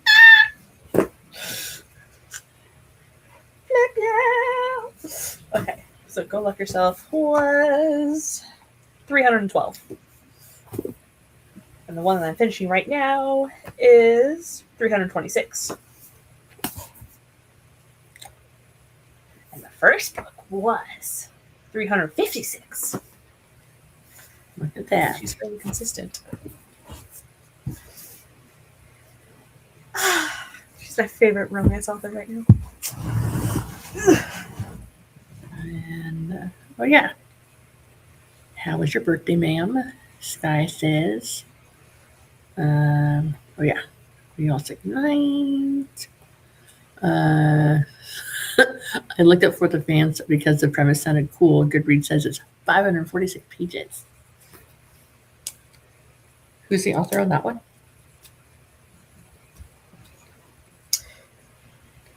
Nyla K. Nyla. Then Kay. Just a letter K. Oh, okay. Interesting. It has 4.8 stars with 4.2 thousand ratings. Okay. And The Legend of the White Snake is 351 pages.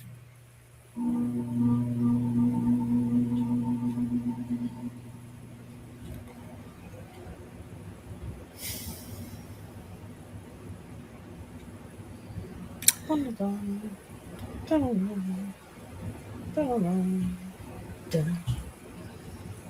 mean, I could listen to more of Miss Bourne. I remember where I was. Because the audiobook doesn't go by chapters or parts even. It goes by like an hour and a half, like an hour and a half chunk of audio, and then another hour and a half. So you don't, and doesn't always end at the beginning of a chapter or whatever, just stops. That's weird. Yeah, I thought that was weird too. I'm just scrolling through, and one of the suggestions is, so my ex-boyfriend is a serial killer. Okay.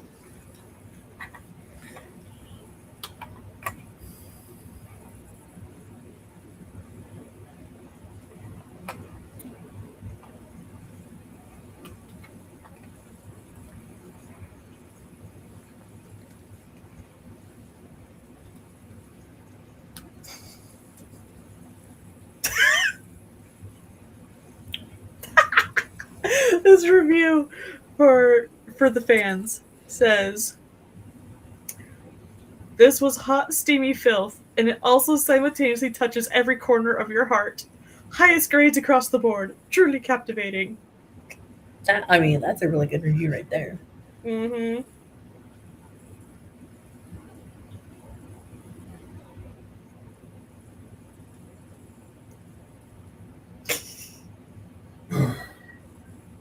Let's talk about it. Okay.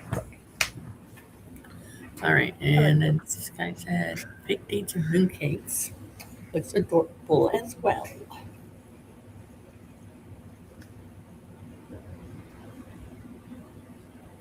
I mean, it would surprise me to find out that my ex-boyfriend is a serial killer for real.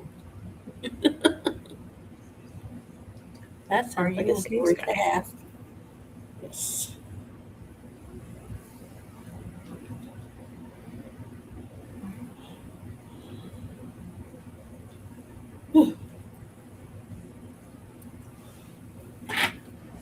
It's nice. Is that all it is there? Yeah. Yes. Let's see.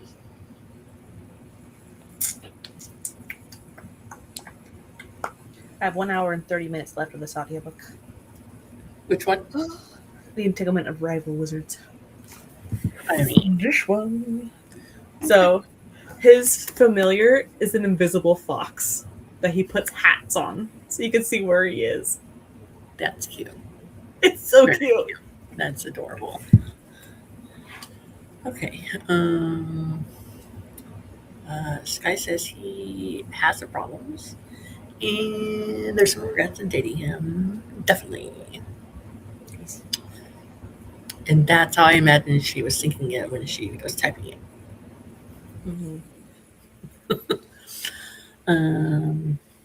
Let's do a little orange so that you can read some of your book and I can get something to drink. Like What are you water. gonna drink? Water. I had my wine earlier today and now I'm gonna have water. Fine. Because the bookstore also has wine and coffee. Yeah, it all has Texas wine because it's a Texas. So everything in there is about Texas or it's a Texas author. They even have a couple of copies of the Stephen King book 11/22/63. Wait, is that the title? 11/22/63. It's the one where like some people find a portal in this diner and they go back in time to try to prevent the JFK assassination. And the title of the book is the date. So and the reason it's in the bookstore is because the JFK assassination happened in Dallas. So it features So it's not Texas in the book. 1984, is it? No, no, no, no, no. That's the date. Yeah.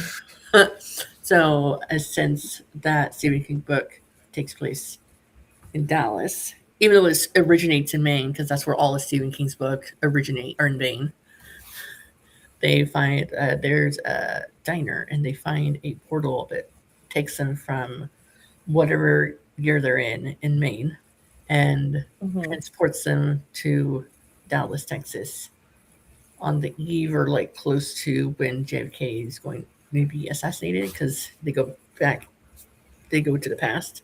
And so it's a really complicated story, I guess, about like, should you change stuff? What happens if you change things? And if you change things, what other things get changed in the future? But it's a fat book. It is pages that Stephen King 11/22/63 is the title, and oh, okay. The time portal, and that goes to the same moment in 1958. So it goes between 1958 to. So a time slip in the pantry of the diner always leads to the same moment in 1958, and it returned to the present 2 minutes after the departure. I guess. Also, Lee Harvey Oswald is the antagonist in the story, for obvious reasons. So it's the themes are the nature of time, the butterfly effect, and the idea that the past is stubborn and resists being changed. All right. How many pages is this darn thing?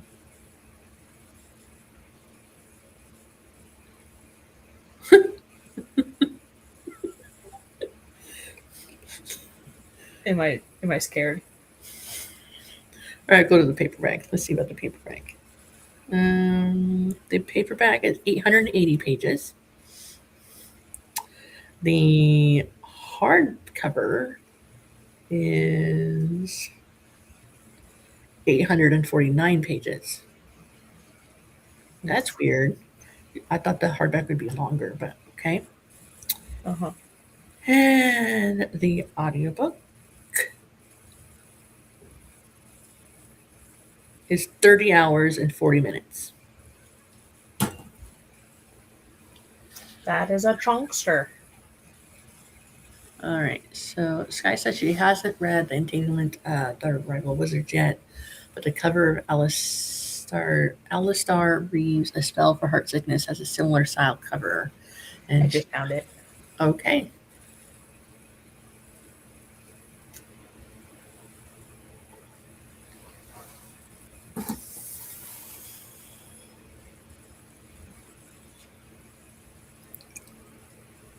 I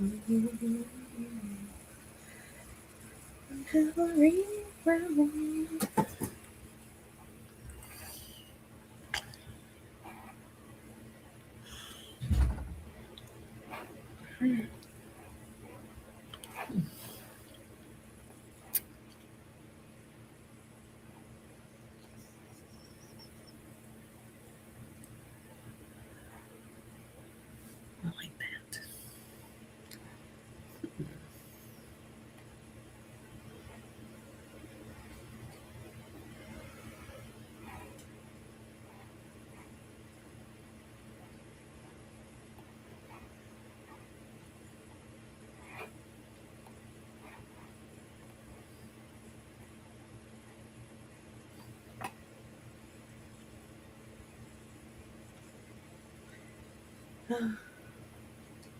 Ooh, fancy.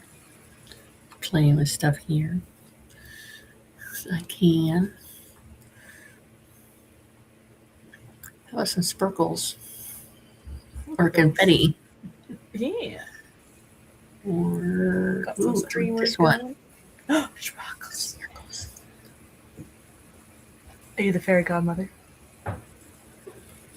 That looks weird. Indeed.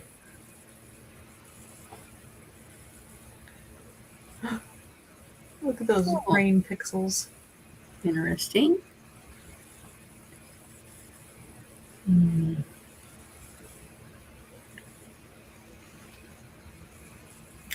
We're walking through a garden. Oh yeah. You do bright. Yeah. Let's see.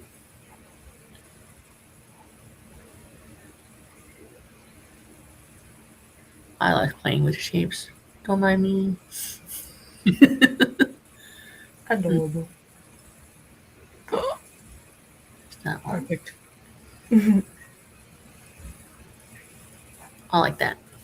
Yeah. Okay. All right. Let's go ahead and do this. And I need something to drink.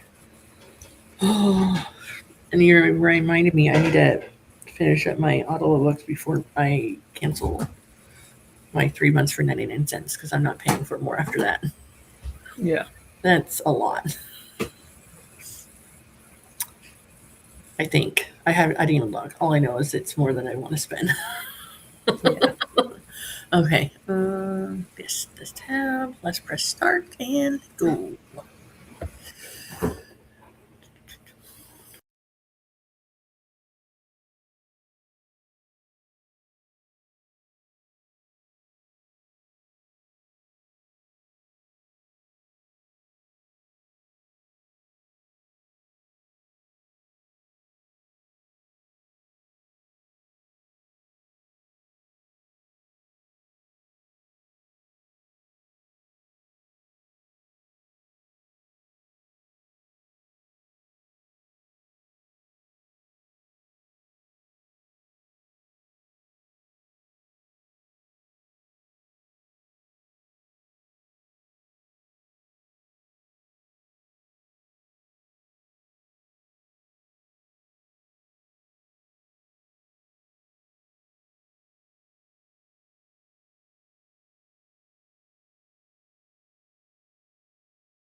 Howdy, howdy, howdy.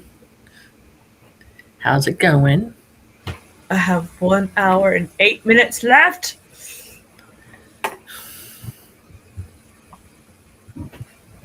You can And do whiny it. boy. You can do it. That's not what I meant to do. Silliness. Silliness. There you go. It's fine. It's all fine.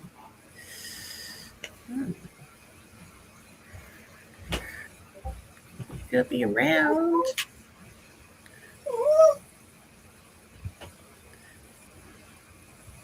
Do you want back on the bed, sir?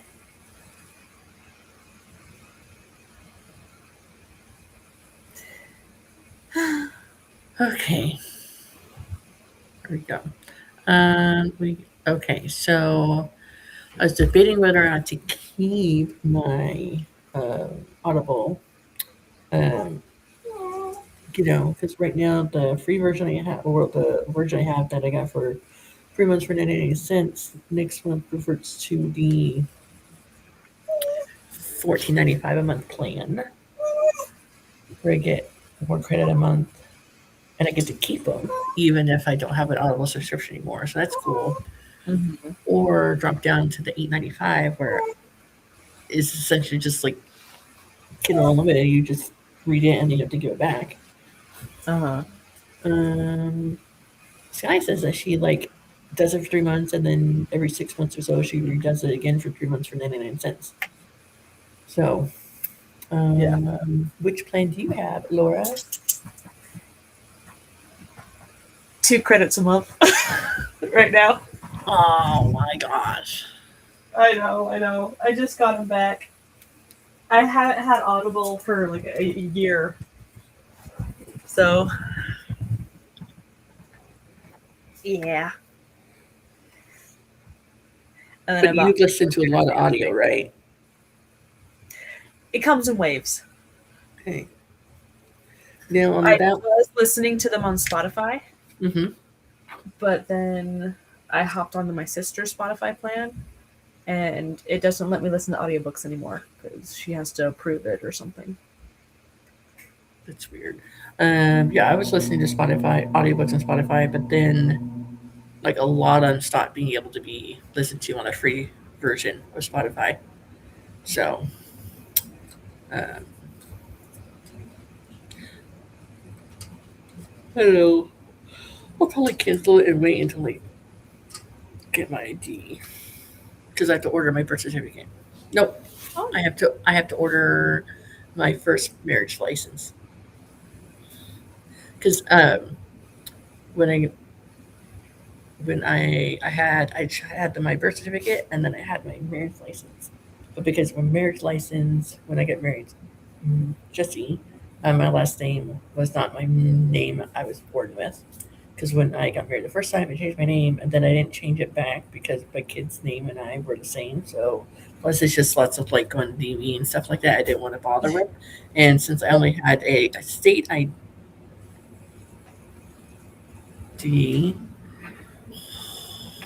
hold on, I have a child awake. I'll be right back. Okay.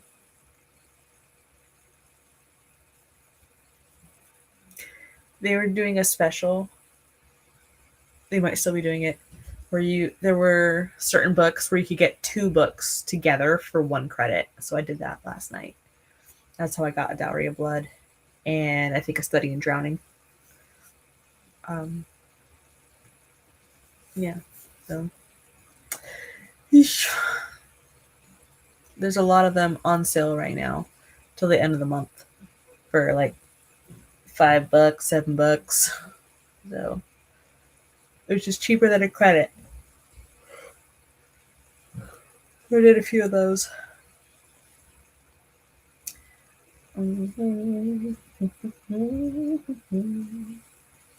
Yeah.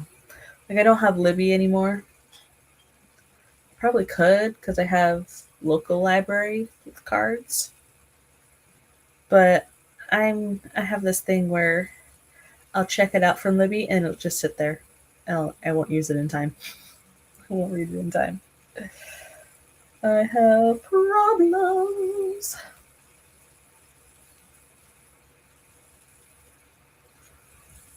Oh my gosh. You absolutely love the study of drowning. Ooh, good to know. Yeah. Library.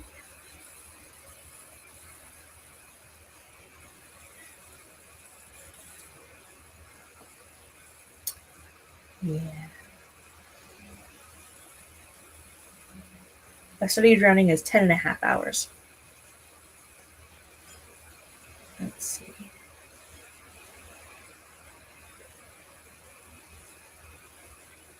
I've never heard of this narrator.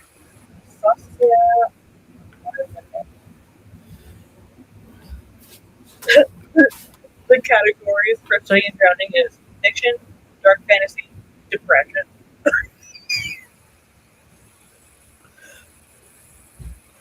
Lovely. Okay, I'm back. Everything's fine. This is poking in her belly. I know. That's no good. She wasn't bleeding, but she has like stuff tacked all over her wall, so it probably just fell down. I was like, if you hadn't been tossing and turning for the last hour and a half, as I hear your bed squeaking, it probably wouldn't have fallen off your bed, but I'm glad that you're okay. Yeah. Okay, let's see. So I have Libby through my library, but Mm-hmm. it doesn't have as many options as other libraries, but it has options. They used to have Baker and Taylor as the ebook option, but then Baker and Taylor stopped being existing as soon as they started using it in the library. They're like, oh, never mind, we're going to expand. How rude. Um, and then Sky listens to the Read and Listen book feature on KU a lot. And she's been creating prompts for future streams. And Sky debated doing the 12 credits all at once. Mm-hmm. So many books I haven't listened to at the moment that it's not worth it for me. Study and Drowning was great. I'm having that. What is the problem with horror books? I was on hold for a horror book I wanted to read, but I haven't started it yet. What are you guys talking about? When you request them on Libby, they come in, Oh, and then yeah. you're not in the mood to read them, or you don't have time to read them. Yes. We Used to Live Here by Marcus Clewer, whatever. I just added it to my wish list. Oh, It's Sky's using a friend's library card for your Libby account because no matter what, like the you're not going to get any overdue fees with the Libby ebooks. Roy, you're not going to eat my library card. Which one should I use? I wonder which library is bigger. I'll try this one. It was really weird. Like our library had like the Shadow Me series that had like books 3 and 5 on audio, but not the others. And then like the Zodiac Academy had book 1 and book 4, but not the others. Like it's really weird which ones they have the audiobook for, even in the same series. I used to have Hoopla and Libby. I know I'd have to keep on going in and like renew my library card at my library out of Oregon, but I think they caught on because it was totally canceled. Oopsie daisy.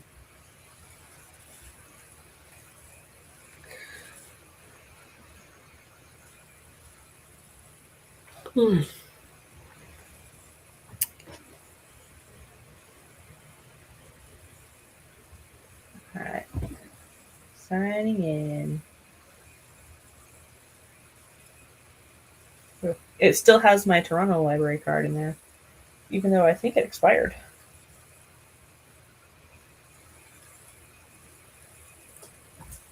I can't renew it because I moved.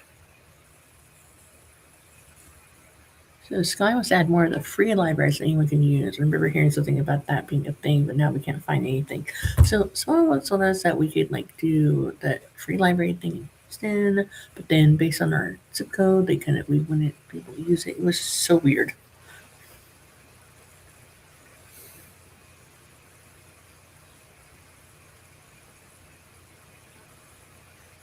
Alright, it took it. I'm in. That was easy. I guessed my pin. Ooh.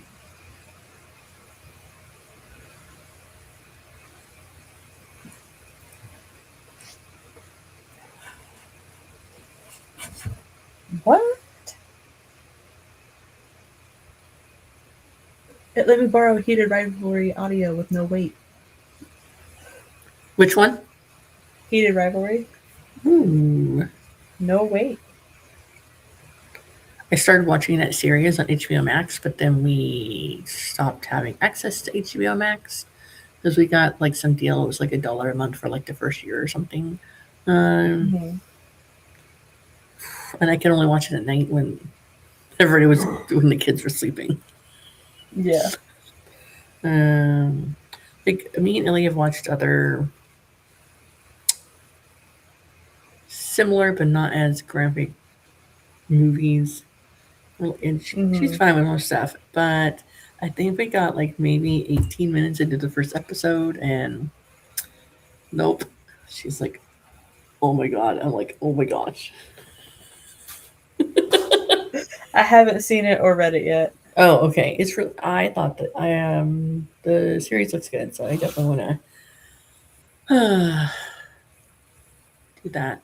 Yeah, I use the same 2 to 3 pin password stuff like that. But our local library makes it easy. It's your birth year. Oh. It is a birth year.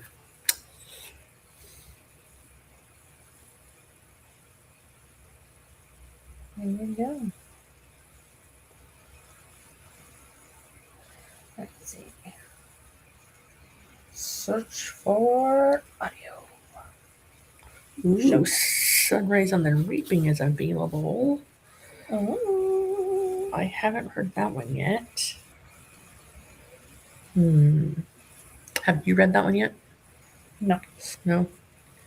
I also have not read or seen Ballad of Songbirds and Snakes yet. Me neither.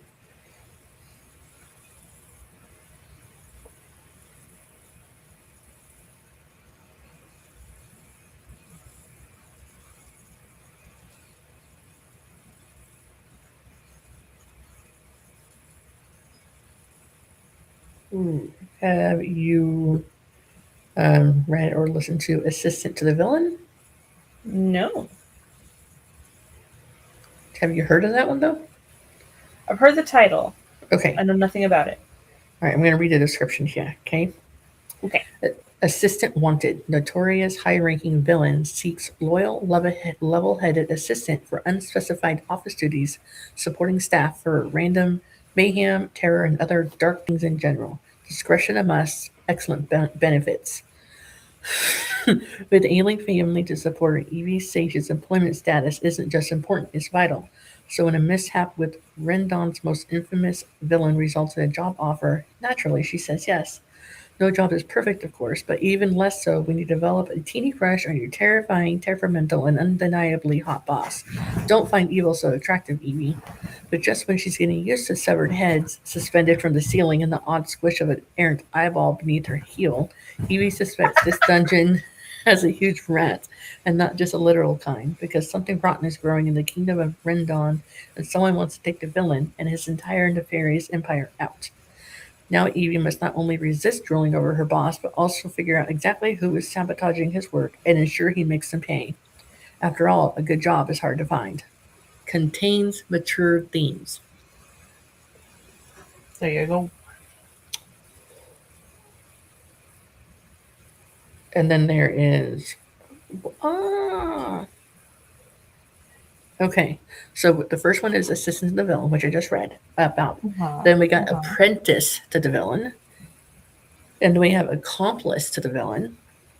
And then we have one that's publishing August of this year called Adversary to the Villain. And the first three are all, they're 14, 13, and 15 hours. Nice. I mean, that sounds entertaining. Yes.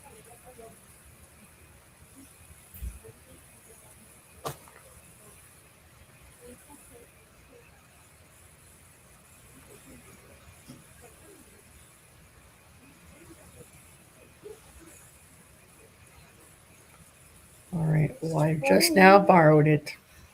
There you go.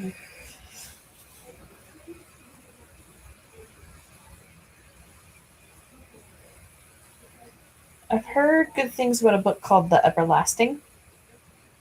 The Everlasting? The Everlasting. Hmm. I believe it is a romantasy. Okay. There we go. Alex E. Harrow. Read the description. If you can. 18-week. Wait.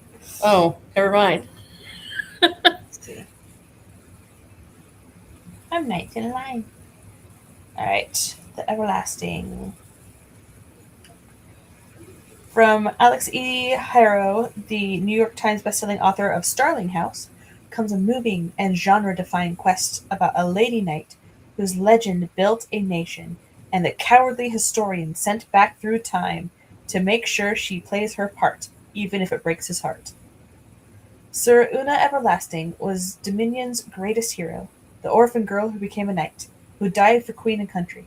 Her legend lives on in songs and stories, in children's books and recruiting posters, but her life, as it truly happened, has been forgotten. Centuries later, Owen Mallory, failed soldier, struggling scholar, falls in love with the tale of Una Everlasting. Her story takes him to war, to the archives, and then into the past itself. Una and Owen are tangled together in time, bound to retell the same story over and over again, no matter what it costs. But that story always ends the same way. If they want to rewrite Una's legend, if they want to tell a different story, they'll have to rewrite history itself.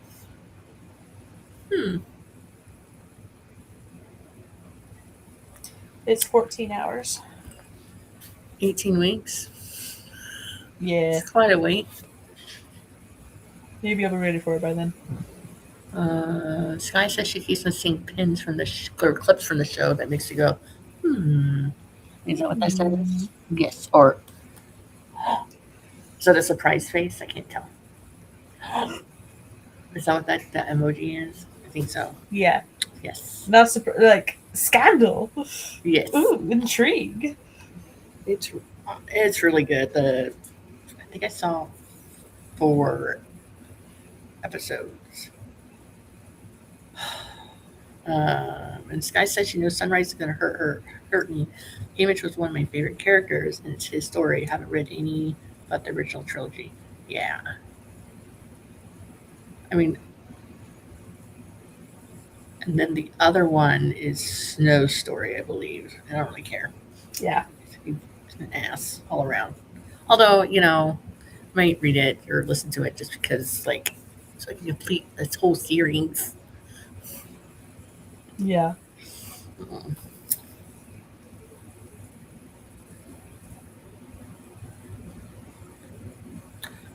Have you listened to, not read, but listened to the Murder Bot Diaries by Martha Wells? Okay. So Jesse suggested it to me, and I'd listened to the first one, and they are all like they're shorter. Let's see here. So first one's 3 hours. Mm-hmm. And then we had number 2 is 3 hours. Number 3 is 4 hours. Number 5 is longer. It's 13 hours. Unacceptable. Nope. The full cast ensemble is 13 hours. Uh-huh. But without being a full cast ensemble, it's 8 hours. How does that add up so much extra? I don't understand. all the music and sound effects and Oh. stuff. Okay. The sixth one is 4 hours. And number 7 is 7 hours. And there's another one coming out May 4th of this year called Platform DK. And Apple TV has been doing their they have a season out of the TV show of it. But here, let me read you the description from the first one.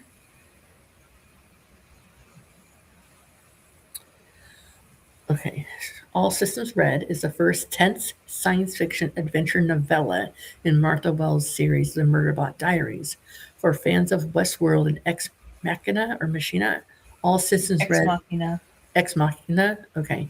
All Systems Red by Martha Wells begins The Murderbot Diaries, a new science fiction action and adventure series that tackles questions with the ethics of sentient robotics. It appears to fans. Okay, so the main character is a deadly security droid that has bucked its restricted programming and is balanced between contemplative self-discovery and an idle instinct to kill all humans. In a corporate-dominated space-faring future, planetary missions must be approved and supplied by the company. Exploratory teams are accompanied by company-supplied security androids for their own safety. But in a society where contracts are awarded to the lowest bidder, safety isn't a primary concern. On a distant planet, a team of scientists are conducting surface tests, shadowed by their company-supplied droid, a self-aware security unit that has hacked its own module and refers to itself, though never out loud, as Murderbot.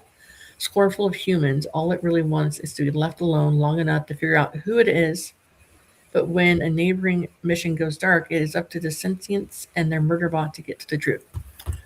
All right. So it is narrated completely by this Murderbot. Okay. And it's him like, well, in the stories, it's like non-specific gender, but it's a male that is narrating it. Okay. Uh-huh. So, and apparently he like did a job where he like killed a bunch of people, but he's like has stress about it. So now he spends he pays attention to the humans he's supposed to protect, but really he like pays attention, but most of his focus is a non-stop of like thousands of hours of the soap opera that he watches and consumes in mass. And then like he's like observing humans doing dumb shit. He's like, Yeah. all I want to do is watch my show, and they can't even like get themselves out of trouble. Oh, I guess I have to go save them. But his humor is so dry and like sarcastic at the same time.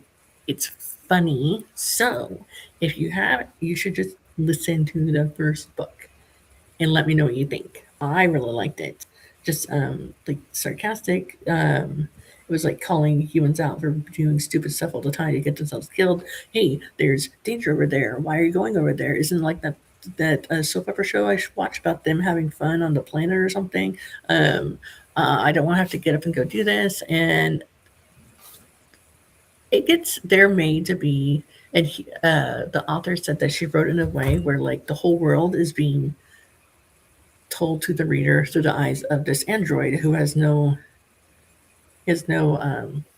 sense of what things actually feel like or taste like, or things like he doesn't eat, he doesn't drink, he never sleeps. He just like stands in the corner. But then like he's parts of him are supposed to look kind of human-like, so it's like flesh with android, but it's mainly android. But then along the way, he decides he's going to try to become more human-looking, so that his arms aren't as long. And then like this like AI thing, not this AI thing, this like weird doctor robot thing, like puts like little hairs on his arms so he looks more human.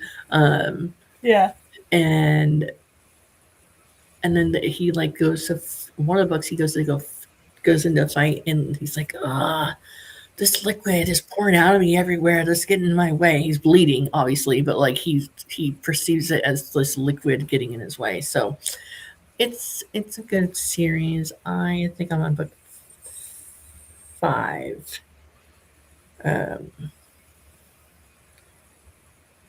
We came across it. I think it was on Spotify or something. But they're short, only 3 to 3 to 4 hours long. So Yeah, the first one says it's like a 3-hour audiobook. yeah. So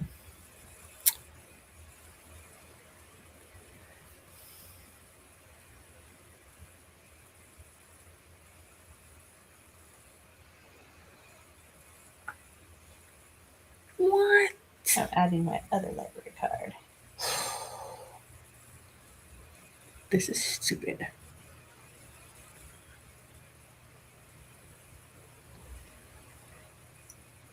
Okay. So my library has like 1, 2, 7 in audiobook. I mean, I guess I could always read it with my eyes, but because I can send my library book to my Kindle, and then it can be bigger on the screen than my tiny phone. Yeah.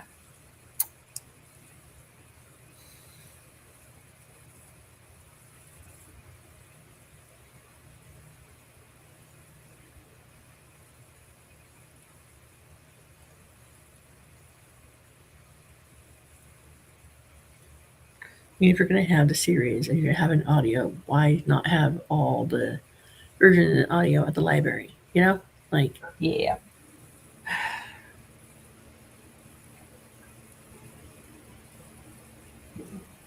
Well, they have the ebook available for Murderbot Book 1.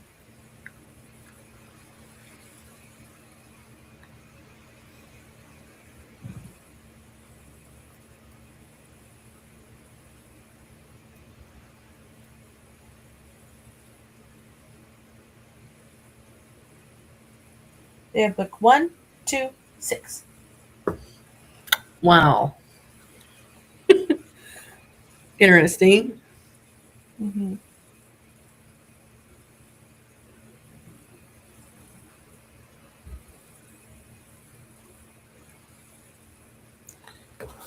Stephen King, The Stand is 48 hours.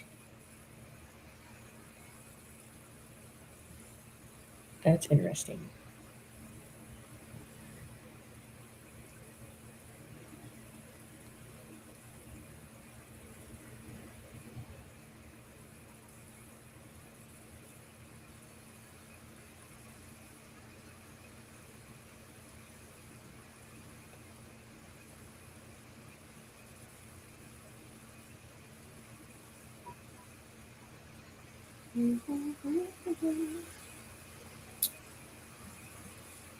There, I now have Heath of Revelry and a book called And They Were Roommates on Libby in audio.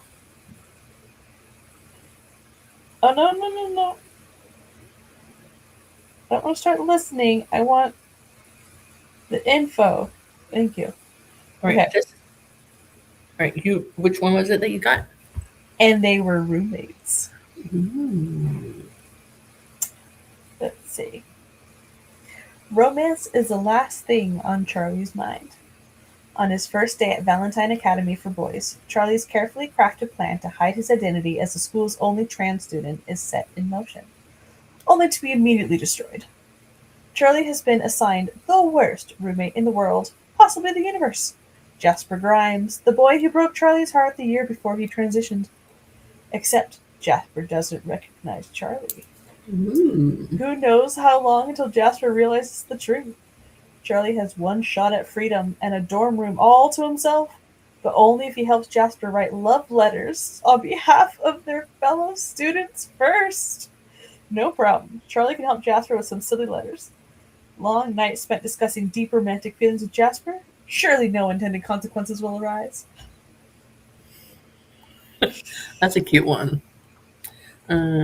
This one made me think of Sky because she writes monster romance. Mm-hmm. This one is called The Mating Game by Lana. Allie Hazelwood? Oh no. Nope. The Mating Game by Lena Ferguson. It says, Two wolf shifters reluctant to love discover there's no fighting to call the wild in the steamy romance. Contractor Tess Covington has spent her entire life as a regular non-shifter human, so after she lands in the Denver ER with flu-like symptoms, it comes as a complete shock to be told that no, she's not sick. She's actually a late presenting Omega Wolf shifter.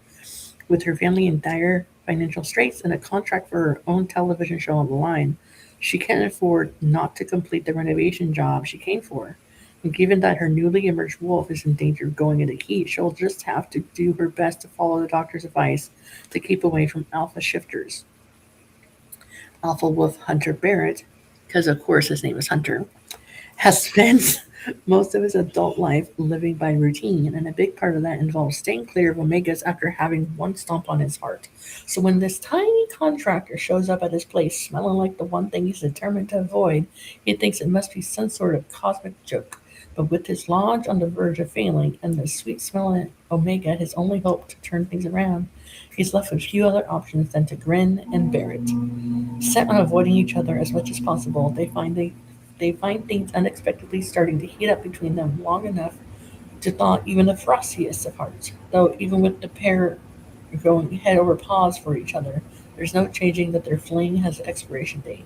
The more time they spend together, the more they realize they're playing a dangerous game, one where the only thing on the line is their hearts. Because the court's, oh, and it's only 12 hours long. Mm-hmm.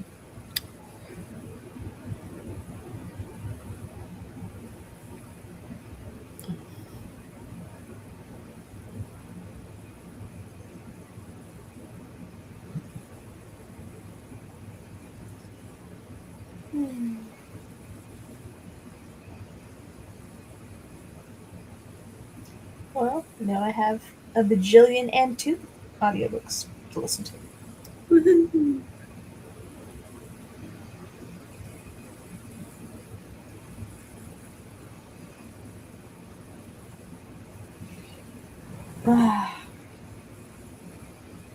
I was up till 5:15 this morning reading. Were you listening, though? Yeah, See, if I was up that late listening to books, I'd be like, I'm out, sleeping. I know. Yeah. But if I'm reading a book up late, no problem. I can sit there and flip pages to my heart's content. Mm-hmm.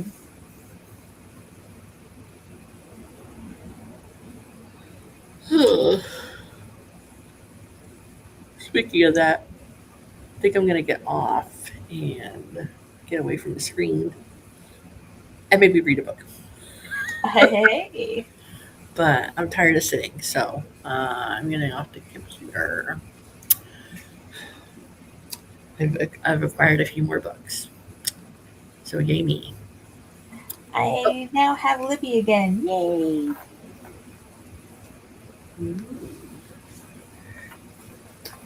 Have you, Flora, have you read And They Were Roommates? No, Or you just... I just borrowed it. Come on.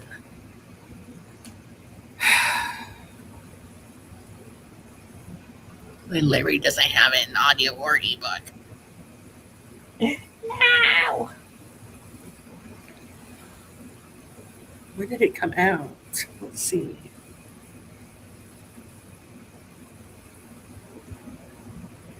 Last year in May. May 26, 2025. Young adults. Whatever. I'll find it. Maybe our library has it. Our library has a nice selection of has a nice selection of books in store or in the library, but I wish they would have more available as an audio. Yeah. Okay. All I'm gonna say is, hey, glad you're here. If you're watching this to the end, what do you have against yourself that you watched this all the way through? We didn't really talk about anything important, but I'm glad you're here all the way to the end. I'm Stephanie. This is Laura. We're writers. We write stories. We Surprise. read books. We stream. one of these days I'll get back to making sit down videos about things. Until then, follow my channel so you can be updated whenever I happen to be on screen. Flip, yeah. I'm partway through releasing a bunch of books this year, so look down there in the description and you can see what I've been releasing lately. They are all available for you to read. Laura's I read this hear book they too. are books. Yes, they're books. It's books. No audiobooks. I haven't done audiobooks. Hope that's okay with you all. You could read it out loud and that'd be an audiobook. I grew up with my mom reading books out loud to us. Gotcha. And so, like, we'd go to the midnight book opening for the Harry Potter books, and we'd only buy one copy, right? For the whole family. So we'd all pile on my parents' bed, and my mom would read it out loud to us. Yeah. I don't remember being read to, but I remember like by the time I was 5, I was able to read on my own, so I was reading a lot of books. Mhm. I remember one time I went to go visit my dad for the weekend, and they got me like 2 illustrated classics, like The Prince and the Pauper and Great Expectations, and I read them both in a matter of hours. And I remember her telling him, "Steve, you told me we should have gotten her more." Yes. The answer is always yes, more books. You bought some audiobooks due to a sale. It happens. It's all right. I think tonight I'm going to find one more book on Audible, Mm-hmm. and then I will cancel it. I do have another week, so I have another week. My leg is like the color of paper. Say what? My leg is like the color of paper. It's not as white as your wall, so It's just the lighting. that's so funny.